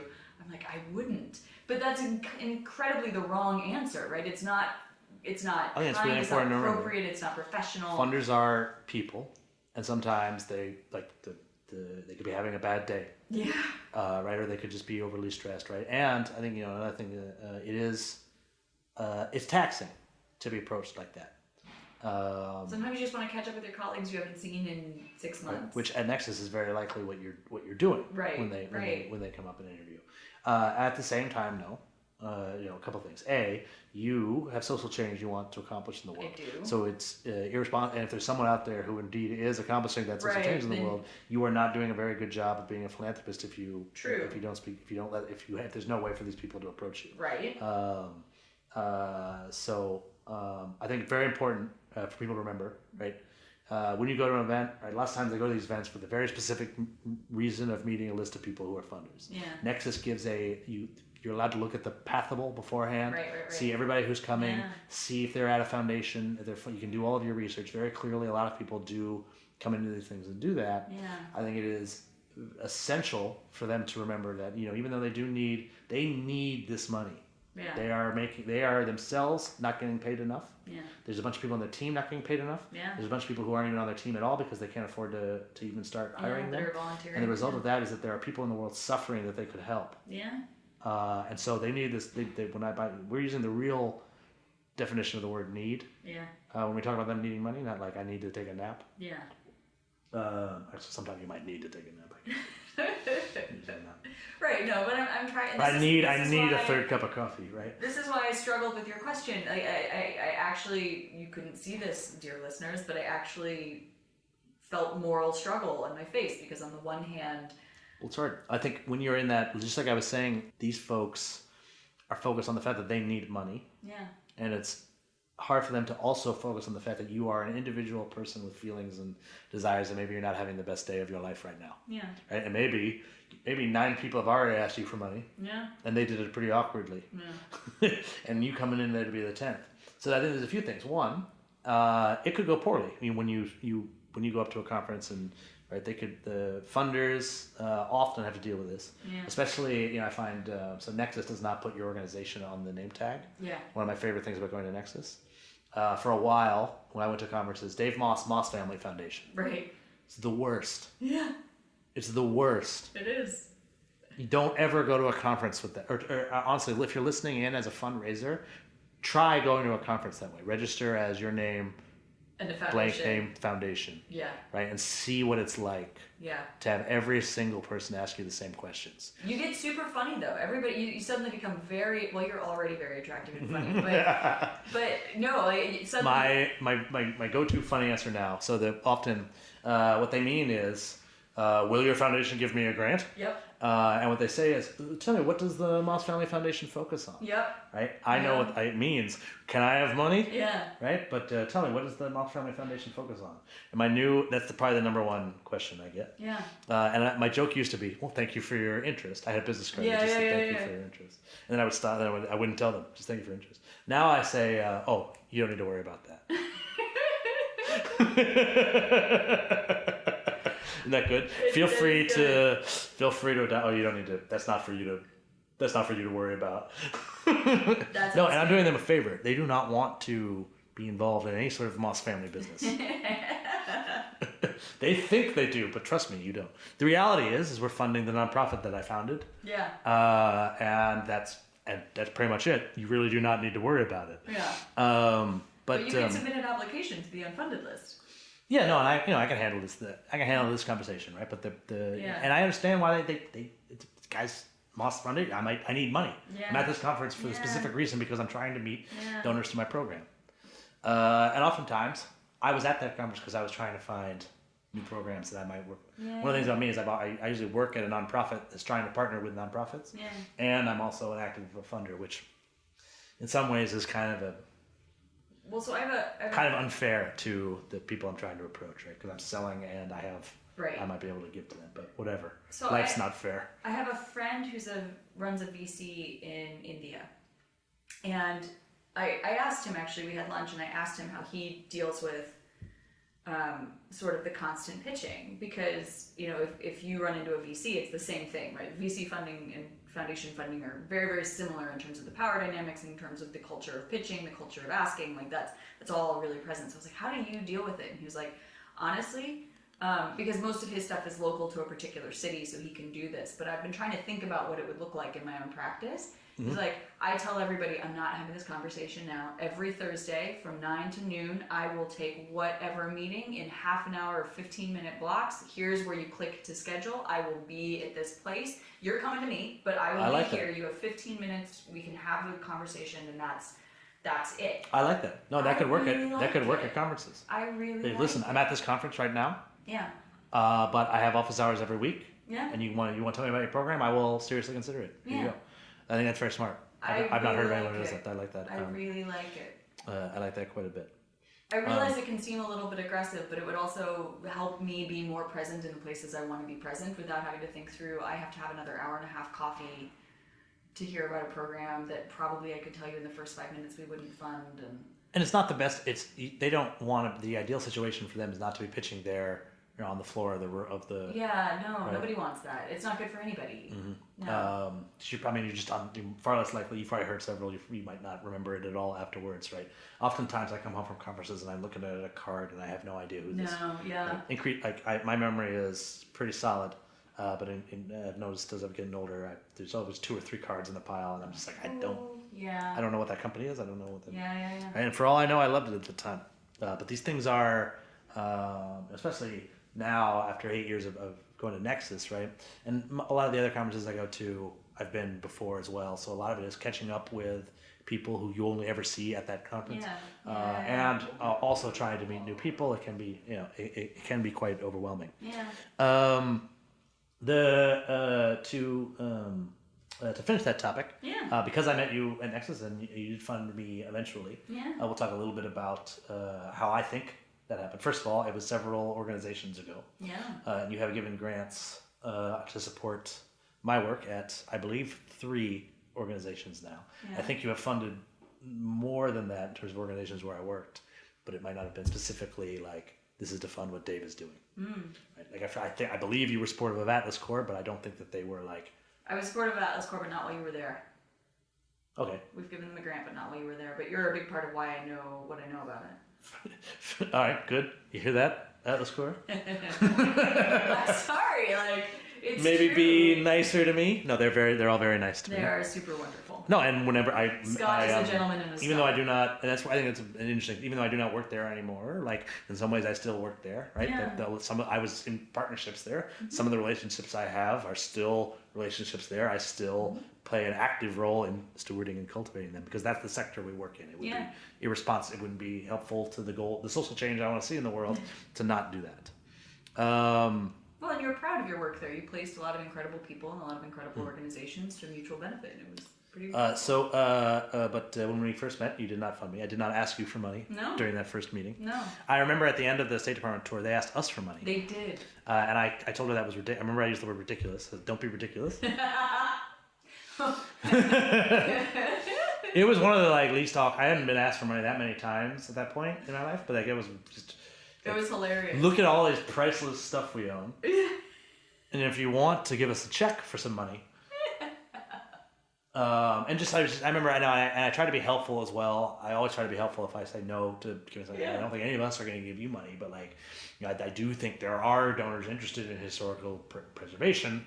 They're probably not going to be in this generation. I'm not sure that giving VIP tours of the and then ending with an ask for money is the right way to preserve these artifacts. In fairness, there were also cocktails. Were we given? There was. Surprised I don't remember that. There was wine and beer. There was Were we wine on and the beer and snacks, and we went out on the terrace. Well, it was just I didn't expect that ask to come. It was it was somewhat surprising, and I often react that way when I get an ask I don't expect. I mean, I have to tell you. So my husband was on his way back from Afghanistan during that trip, and so I wasn't sure if I'd actually be able to make it to the White House meeting because I thought I was going to have to be in Kansas to meet my husband coming home from Afghanistan. And then they got delayed a couple of days, so it all worked out. And I say that only because that whole set of 4 or 5 days was so surreal. You know, like I can only imagine coming to the White House, going to the diplomatic proceedings. It's surreal for me. That was my first time in the White House. Yeah, it was mine as well. It was just deeply, and then to go to Kansas and meet a group coming back from Afghanistan. That's where he comes back to, Kansas. Yeah, that's for reasons. That's where they went back to. Okay. And so that fine was a place to come back to. And so just as good a place as any, I suppose. And meeting you is a defining moment at that time. I did not. I would say I didn't. Well, I was aware. Everybody on the tour probably had philanthropy they could give. Everybody at the White House, very much intentionally not why I was going there. Yeah. I was earlier in my career. I figured this was going to be, if I was lucky, people that might be in my network for a very long time. Yeah. That was my main focus. I'm trying to make. Let's go here and make lifelong friends, right? I think one of the reasons why Howie Buffett won't ever forget who I am is because I put my foot behind my head for him. There's a lot of people who know who I am because that's true. That's true. I don't do it anymore, actually. No, because your back's been bothering you for a while. My back's fine now because I haven't done that in a few years. No, good. I think it's possible that was the problem. There are pictures on the internet that one can access. I am capable of balancing on my left leg with my right foot all the way behind my head. It's true. I've seen it on multiple occasions. And I've done it to raise money. Yeah. We raised $180.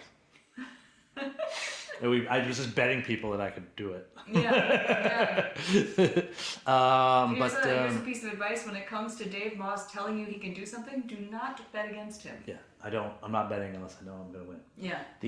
Not a gambling man. We had a nice nexus, and then I think I saw you again up in New York there was a Council on Foundations thing led by Rebecca Richards. Yeah. I remember. Yeah. Governance training, which is where I met George for the first time. Both of you were there. And I didn't ask you for money there in that meeting. It didn't even occur to me to ask you for money there in that meeting. I was the development director at a nonprofit. Yeah. But I was there to learn more about the philanthropy and how things worked. And again, because this was the next gen group at the Council on Foundations, I figured, people I'm building there's much more of an intentional networker back then. Yeah. Right now, quite frankly, I'd be fine if I don't meet anybody else ever again. I think I already know them. If I don't already know you, I'm just wondering, what have you been doing? Where have you been? I'm just kidding. If you're listening to this, I'd love to meet you. Why don't you send me an email, and Dave? If you're under 25, you get special dispensation because, I knew a very much a value of mine at the time was to become more powerful and influential. And I regularly write down the list of my, what are the most important values to you this week. I try to do it every week. I'm not really getting to it every week. But often being powerful and influential is on my list, right? So I try to make decisions that, because I believe I'm a good person, and the more influential I am, the more good the world will be. And I think far too many people who are good people intentionally avoid power and influence. They think of them as negative and toward things. But if you have social change you want to accomplish in the world, you'll accomplish it more and faster if you are better networked and more influential. True. And so that was very much my goal. And I remember during that session, I forget exactly what happened, but you said something along the lines of, you were in fact talking about how you like to be approached, and you said something along the lines of, I just like for them to be upfront about it. Oh yeah, that's real. Yeah. Don't try to be my friend if you don't want to be my friend. Right. Yeah. No, and but also I think you were also saying you can be both. Yeah. But when it comes time to these are two different conversations. Yeah. Right. Don't try to snake them in together. Say do you mind if we have a development conversation for a moment? Yeah. Right. Because that way I'm clear on what hat I'm wearing. You're clear on what hat you're wearing, or these expectations are really clear. It's much more comfortable. And at NIRA that I was fundraising for at the time, we didn't get a whole lot of family foundation funding.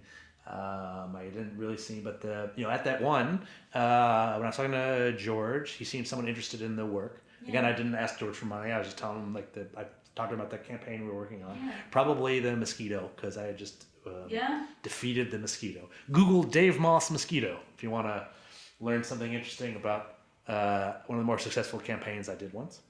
I remember I got it into my head, and I had thought that we would not get I didn't think Tecovas was a fit. Something made me think that perhaps it was. Also, I just heard you say how you wanted to be approached. So I don't think I did it up in New York, but next time I said let's have breakfast. I'm fundraising. I would like to have a development conversation. Yeah. I remember we got a grant. I don't remember the exact amount. Smaller grant to go to Austin for South by Southwest in 2010. Yep. And George came, Yeah. and we set the Guinness World Record for the most number of consenting adults paddled in one place in 1 week. In order to raise awareness and stuff. It was an anti-corporal punishment campaign. Right. And there was Texas passed a bill.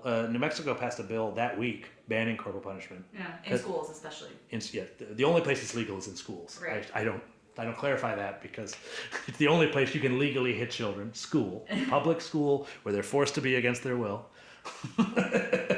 And you said not all students are forced to go to school against their will. All students who get paddled at school are. I've had people correct, not all students don't want to be there. Like the ones that are getting hit by their teachers, they don't want to be there. Right. I don't know everything. But you're pretty confident on that. But I know that, yeah. And we did change the bill passed the following month in Texas to go from opt out to opt in. So now you need parental permission. And by the way, stuff like that, just for people who are funders or even people who are on the development side of things, like grants like that are some of our favorites and a lot of foundations' favorites because they're actually relatively small, a fun story to tell, huge upside for impact, right? Mm-hmm. Like lots of publicity. We had a lot of press. We were in 20 different national news stories that week. A lot of legislation came out of it, or a lot of at least checking in on regulation and legislation came out of it. Like a lot of good stuff came out of it. And it is a story that we tell and find delightful. Now, it's worth saying also that half the family is from Texas, and so it's their public school experience. It was quite meaningful. I know it was quite meaningful for George. It was very meaningful. George testified for the Texas Education Authority. He did.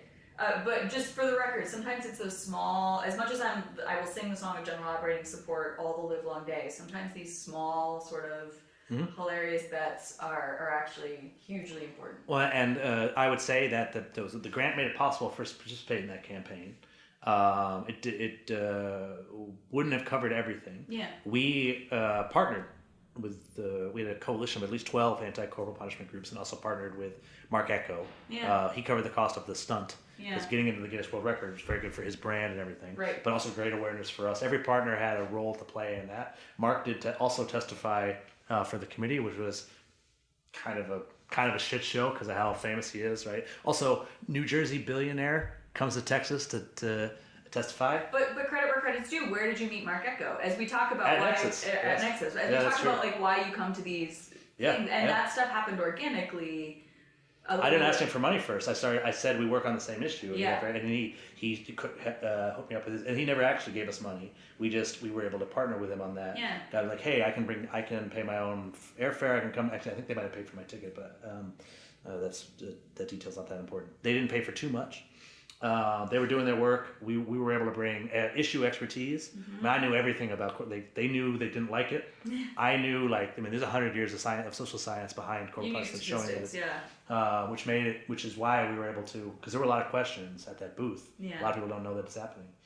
So we were able to leverage partnership very well, which I believe is a big part of why the grant was successful. Yeah. I remember writing the report on what we were able to do with the money you gave us. Yeah. I remember thinking they're not going to believe we did this much. It really wasn't that big of a grant. And that has been. I think it was like 5 or 10K. It was something not much. I think that's really important. Impress the hell out of them on your first grant. Yeah. Don't lie about what you're doing. No. Just work harder. Yeah. You have to, in order to do this stuff, work harder than everybody else. It makes it into almost all the feedback reports I send. I'm like, you have to be working harder than everybody else. Martin Luther King was working harder than everybody else. It's true. I also And not for nothing, Martin Luther was working hard. You only have one thesis. That's not enough. You need 94. 90. Was there 94? There's 95 theses. 95. 95 theses. I always think it's 99, but that's because of Jay-Z, right? Right. No. 99 theses. That's funny. Right. He has 4 more problems than Martin Luther. That's a good joke. I gotta wordsmith that. Yeah. But there's a joke in there. There is, because it's theses versus problems. What's the difference between Martin Luther and Jay-Z? It is 4 more problems. Four problems. No, it doesn't work.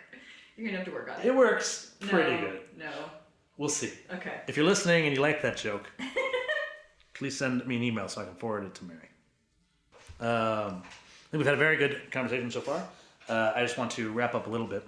We got that original grant back in the NIRA days. I kept up with you and George, mostly as friends. Every now and then I'm doing something that I want support from the Tecovas Foundation from. Yeah. And I try to remember what you told everyone in that room to do, right? Make it very clear, like I'd like to talk about the development or whatever for a moment. Yeah. Which candidly did before the interview. Tecovas gave us a grant last year. Gave Unfunded List a grant last year. Yeah. That included a matching component. And to my point, I've always tried to impress them on the first grant. Not only did we secure the full match, but we did it with a grant from the MacArthur Foundation. That's right. Which and part of why we wanted to have a matching component was to encourage me to go out and fundraise, right? And that's pretty good, right? Being able to bring on the MacArthur Foundation, which is something I now try to mention in most of the conversations I'm in. Here's a question for you, because I honestly can't remember. Did we ask you if a match was okay before we offered it? Meaning, did we as the funder say to you as the applicant, would you be up for a match? Or did we just say we would match? George told me about it. We were having dinner. It was actually after an interview. He ran the machine for me. And quite frankly, I was excited about it. It's good to have a match as a fundraiser. So I think it may have been, if it's okay with you, we'd like to do it this way. Okay. But I was like, yes, absolutely, let's do it that way. Okay. I remember saying, this is better than if you just given me the full amount. Yeah. Also, before that, our funder was the Moss Family Foundation. Yeah. So that was a very big, I was pretty excited about. Yeah. And also being able to have the leverage from a match offer to go out and these, especially when you're starting out, having a established foundation say, we're matching gifts is very useful. I also, in addition to MacArthur, which did close it out, that was very useful for me to recruit the original founding board, whom I encouraged all to make gifts. And I was able to say to all of them, your gifts are being matched by Tecovas. Yeah. Right, which I guess I could have said if you just given me the amount. But again, I am burdened with an abundance of integrity. It really holds me back sometimes. The reason I asked is because we try. That's a good question. We try to be the funder that works in partnership. Like we try to be the funder that's like, hey, this is what we're thinking, rather than sort of handing down from on high. And I emphasize try because sometimes we're better at it than others, and with some grantees we're better at it than others. And I just couldn't remember how we'd had the conversation with you, and hoped we had done it in a way that I would feel good about. George told me about it over beers, which was great. George is good for that. He's good for many things. Also, I think it was legally you would have had to do it that way. A foundation. This is something not a lot of even foundation people know. You can't be more than 50% of the funding to any. The public support test is real, but that's rolling over 3 years, so you can do it. I like to take a Caesar's wife approach to these things.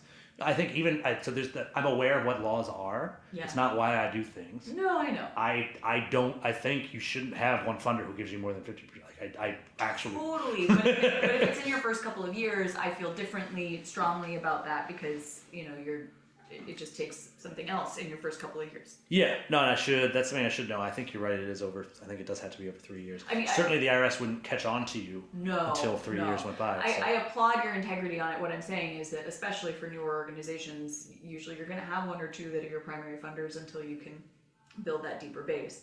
Mm-hmm. So that was more the... Ideally, no one should be ever giving you more than 50% of your funds. Yes, correct. That is best practice. I think in general, the best practice would be to have 5 million donors who all give you $1. Unless you need, what do you put, $10 million? Or like whatever your budget is, that many people all giving you $1. Yeah. That way you can feel free to piss off any individual one of them, and it will have no effect on your, right? Even a whole room full of them, you could piss them all off and it wouldn't make a difference. You were talking a little bit earlier, something about the political climate, which obviously changed quite a bit. Yeah. I have been in town for a long time. I saw Bush, the White House, become the Obama White House, and there's quite a bit of change there. This is much more change. It seems like it to me anyway. Yeah. How would you say nonprofits who are working on issues should approach the political climate? I think the best practice has been for nonprofits to avoid Do you mean issues whatsoever. that are traditionally associated with the progressive movement, or so are you talking about like immigration related, women's rights, women's reproductive health? Like, tell me more about what you mean, because if there's positive change you're trying to affect in the world, and this is going to sound like I'm being partisan, but I'm just trying to be as objective as possible actually. If there's a social problem you're trying to work on in the world, our president is making it more difficult. In particular, making particularly relevant for the people, and obviously there are people who are going to disagree with me on that. I think he himself probably disagrees with me on that. The people who work for him. Yeah. I'm willing to have a very long conversation with facts that prove it. It's not really what I want to do now. Right. I think this is a negative force for the social sector. Yeah, right? I mean, certainly the tax bill is a exactly. Yeah. And everything. I mean, the guy suggested abandoning NIH. Yeah. No more NIH, which is the number one National Institute of Health. The National Institutes of Health. More than one institute. It is more than one institute. Which is important. It's an enormous amount of funding. Getting rid of that would have shattered the social sector. The CDC. Hospitals would have closed. People would have died. And they probably are going to die even with them. And you want to get rid of the National Endowment for Humanities as well, which would have, right? If you're working in anything, that is going to negatively affect your ability to fundraise and help people. Right. Anything, no matter what your political persuasion. On this point, I agree with you. So he is making things more difficult for people trying to accomplish social change. And I think, and Bush suggested cuts to things as well, probably not NIH. But I don't think I think he thought differently than I did. But I don't think he was a harmful. I don't think he had a harmful effect on the social sector in the same way. Because there's lots of other things, right? They might be working on They might be working on the Dreamers, right? Or something that he's very specifically making it more difficult for. Right. But no matter what you're doing, I think the current, and not just Trump. Yeah. The current political environment is much different than when Bush was president. Yeah. I worked for a very progressive liberal place while Bush was president. We were more or less fine. Yeah. Right. We weren't in power, but there were things we wanted to see done differently. But we were able to fundraise. We were able to, right. We were able to raise a decent amount of money. Right. Able to work in ways. A lot of these folks on this issue are can be quite difficult. Yeah. As a result, for most of my career. When I was working at the Seed Foundation, for instance, we had Republican and Democratic donors, and we had a Republican and a Democratic founder, and Republican and Democratic staff working there, and we were very. And honestly, your party almost didn't make a difference, right? It just was like. Well, I remember we had support from. We had support from O'Malley and Ehrlich in Maryland for the school we were building in Maryland. We had an event once, and we had to rigorously schedule it because O'Malley and Ehrlich couldn't be there at the same time. But they did both come to the same event, I think that was the right way for us to raise the most amount of money to build that school, right? Is by being truly nonpartisan entity, which we really were. Yeah. I suspect you really can't do that anymore. Yeah. You can't expect to have donors from both sides of the aisle for your program. I think it depends. Maybe for some things, for the arts or whatever. Not for most of the people. And I'll say this. I don't think a single Trump supporter has sent a proposal to the Unfunded List. If they did, I would be surprised to find out. Yeah. I don't think that's the sort of people who are trying to raise money for the sort of social change that we review. And so your question for me is, what do nonprofits do right now? How should they? I mean, and I know this is tough without a specific one, and you're going to want to narrow it down. But no matter what you're working on. Can I talk about funders instead? There's got to be which might get me to the nonprofit. I'm please do. And funders are nonprofit. Foundations are nonprofits too. Sorry, yes, foundations are nonprofits too, but you're thinking about Yeah, that wasn't really what I was asking. action in the same way, or in a different way, oftentimes. But I think this is a question for funders to answer as well. Yeah. Let's say you were, and I assume Tecovas was probably largely trans-partisan or whatever for a while there. Wouldn't openly oppose the president. No. Not that you're necessarily making press releases now, Right. No. But and perhaps your answer might be yes. They should continue to be nonpartisan. They should continue to avoid politics and focus on their issue area. That's an answer you could give.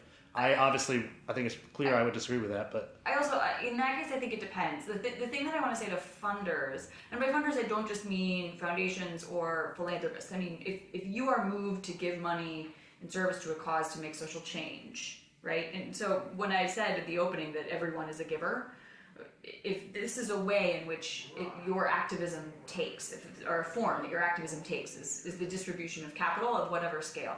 Here's what I would say. Especially in the first year of the administration, and it's double bonus, especially in the first 3 to 6 months of the Trump administration.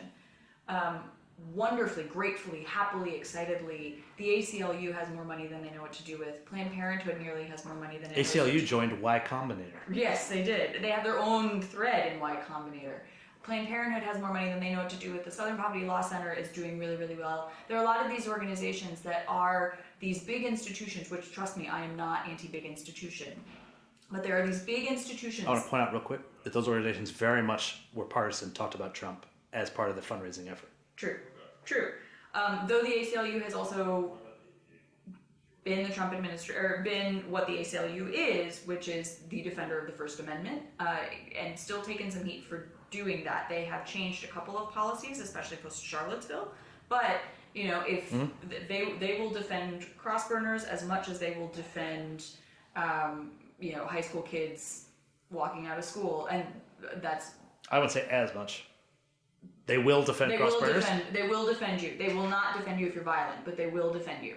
I would say cross burning is violent, but I'm not read in on the law. What I'm saying is they're the defender of the First Amendment. But my only point is that they definitely, especially right after they absolutely did not avoid the issue. Definitely were not fully fundraised off of the Trump administration. That is real. And by the way, it was a very successful strategy. Very successful. They should have done it. People wanted to give money. They needed a place for it, and those organizations were there and ready. I make a monthly gift. Anthony Romero and Cecil Richardson, Cecilia Richards. I was like, have I been getting that? That was my are incredible leaders. All of that's true. And now is the moment, because they are so flush, they are becoming grant makers themselves and distributing capital throughout their networks, but it is a moment where you, as an activist, can start doing some homework to see what other smaller organizations, what other grassroots organizations. In particular, there's probably, just a plug for local organizations, there's probably a local chapter of ACLU in your own community. There's the ACLU of the National Capital Region. Right. If you live in California, there's like 10 different ACLUs who are probably working on stuff that's very directly relevant to you. And on the ground. And the same is true with Planned Parenthood. I mean, so yes. The foundation does not do work with Planned Parenthood, but we as individuals do work with Planned Parenthood, and we have actually made a series, this is less true now, but over the last 10 or 15 years, we have been deeply strategic about most of our Planned Parenthood effort going to Texas rather than Ohio, because in Texas, Planned Parenthood it needs it more. It is a different kind of threat. Now, that is an ever-shifting landscape, because Ohio is a funny place. But we think about those things and we ask ourselves those questions. So if you are thinking about where you donate in moments like this, ask yourself that question and do some homework about what might connect you, because those organizations are doing really well. As far as nonprofits, look, I think there is a role for advocacy, which is different than lobbying. I think there is a role for advocacy. I believe strongly in advocacy. I don't think it is a tool for all seasons. And I don't think every organization needs to or should do it. And I think you could get wildly distracted from the stuff you should be doing if you're just chasing advocacy, right? I think showing up for your state version, your Hill Day, at the state level, at the city level, absolutely, showing up at your senator and congressional, the regional offices. Doing all that's real. If you run a local nonprofit anywhere in America and you come to DC your senator will meet with you. Mm-hmm. I think very few of them know that. Yeah. And probably, if you can schedule it, we'll meet with you back in the local office. They'll meet with you in the district too. I recently was talking to Cory Booker and his chief of staff. They are extreme to the extent that I can introduce them to new and interesting projects in New Jersey. Very interested in hearing about them. Yeah. That's probably true and I now need to make partnerships with every single Senate's office because they know about grants. They know sometimes they can get money directly to you. If not, they know somebody. True. And I think there's a lot of folks. They're like, well, we're not political. We have to be nonpartisan. We wouldn't have those. The second piece of that, by the way, is that the way the offices tally public opinion is now almost predominantly still on the phones. So like there is usually some poor intern who gets yelled at all day on the phones, but you need to call and register your opinion or fax and register your opinion. Great. We have been chatting for quite some time. We just hit 2 hours of raw audio. We'll probably end up cutting this down to about 90 minutes. I'd like to ask... Sorry, David Jaffe. That's fine. It's about average. A little bit longer than most. Although we've had a lot to talk about. I only got to the first page of questions here, which is great. There's a couple things I wanted to finish with. Yeah. In particular, what's the most exciting thing in philanthropy right now? What are you most excited about? Excited meaning happy, excited meaning nervous, excited meaning just... What do you think will have the most effect on the next 10 to 20 years? Right. The most famous or the most publicly well-known version of this phenomenon is the Chan Zuckerberg Initiative, but they are not the only ones. I would actually say Bloomberg was the first to do this, followed quickly by Omidyar and Skoll. Do what? I'm about to tell you. Are you on the edge of your seat, Dave? No, I'm quite comfortable. Oh, good. WeWork does have comfortable chairs, I find. Yes. They're fine. They don't just have a foundation as an entity. Like they don't have a 501c3 PF, right? They have an LLC, they have an investment arm, they have in some cases a huge media arm, they get really active in public policy, they'll have a 501c4, which is a political money machine. Mm-hmm. They structure out multiple levers to wage social change. Skoll has a film studio. Spotlight is a Skoll film, right? Like Contagion was a Skoll film. I get really excited about this because it's interesting to think about, when Mike Bloomberg was the mayor of New York, if he couldn't get it done through the city council, he'd do it through the foundation. He'd build public support through his media network. Like he had all the levers available to him.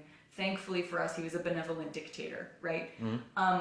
I get excited about it. I worry deeply about it, going back to that whole thing at the beginning of our conversation about my fear around our democratic norms and institutions and the roles that philanthropists play. On the one hand, it's really interesting. It's really interesting to think about these tools in terms of social change in a unified and deeply strategic way. On the other hand, it is a whole lot more of not honoring democratic norms, not going through democratic institutions, not being beholden to voters or constituents or having double market failures. It makes me nervous. Mm-hmm. And so that's a lot of what I'm thinking about and a lot of what I'm interested in. I'm also really interested in what a major philanthropic machine coming out of a place like China looks like, because it will have to be so intertwined with the government and the government's interests. That feels to me interesting. Neither positive nor negative, just that's very interesting. I think you're the pursuit of different sorts of structures, particularly by donors from our generation, like Zuckerberg, the CZI. There's also there's the Open Philanthropy Project, and you're right, Skoll has. I was on a call with Skoll, and they refer to all the different groups combined as the Jeff Skoll universe. Oh gosh! They kept saying Jeff Skoll universe, and I was like, why don't you call it the Skoller system? Nicely done, Dave.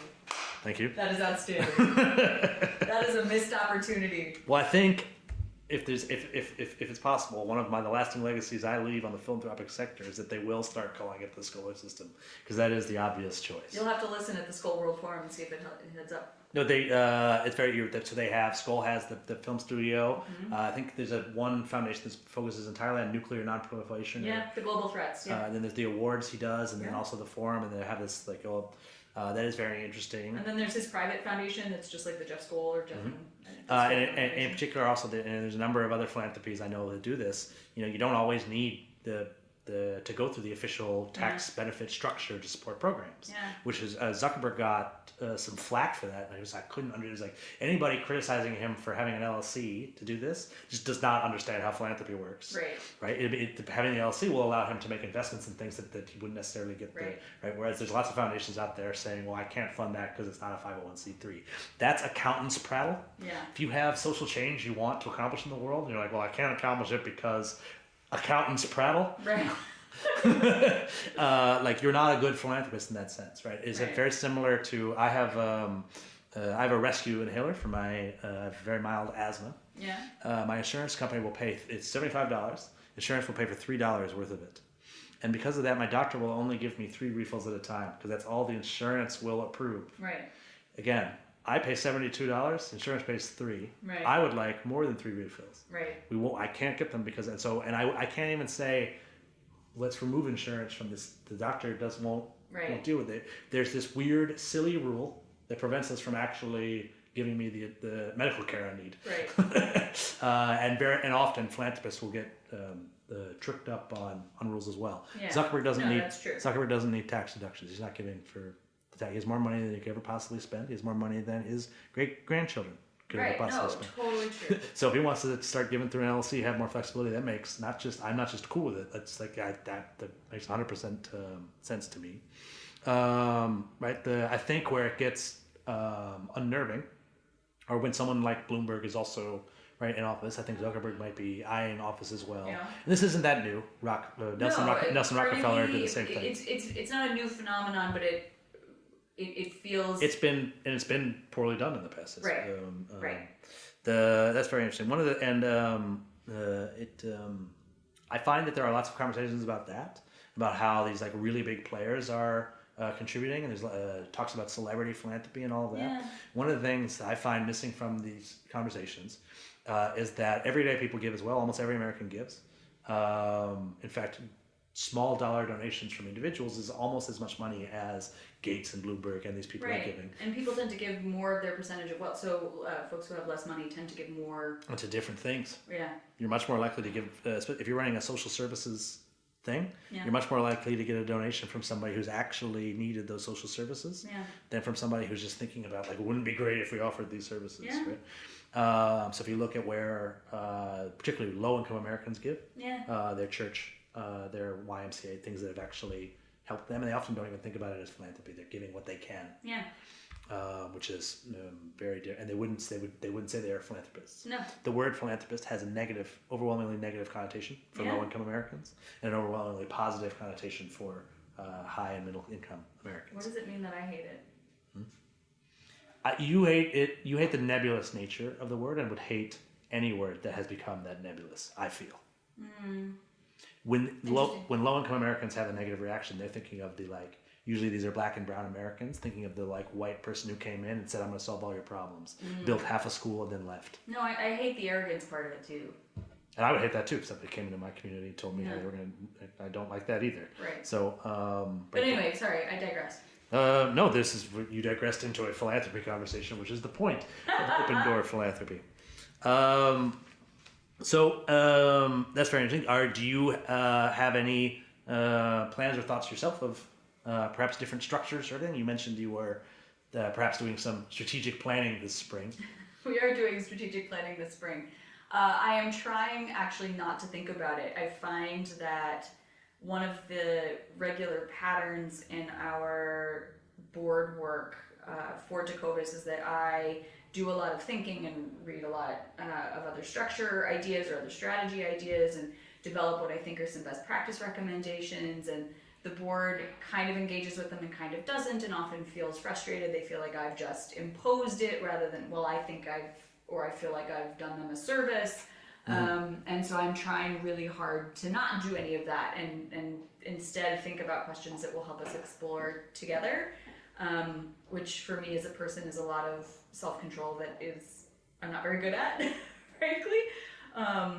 Yeah, that is somewhat interesting. Yeah, but I hear the family dynamic though. I understand and I receive it, so I'm trying to help change that dynamic. Well, you mentioned this will be the final question today. Yeah. You've been a real sport.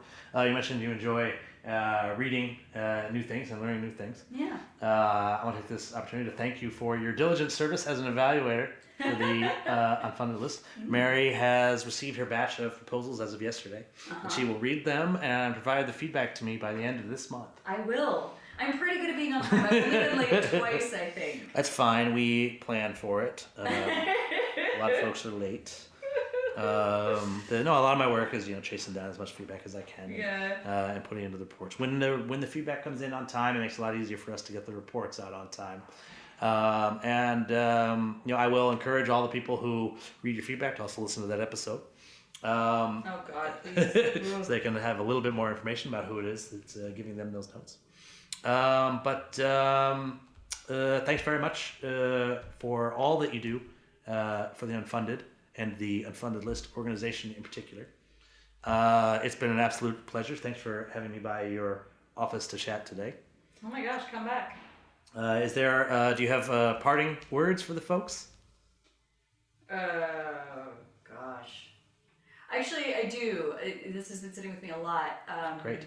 Yeah, Patton Oswalt is a comedian and a writer, and his first wife died quite suddenly a couple of years ago, and he just released a stand-up special talking about his grieving process after the death of his first wife.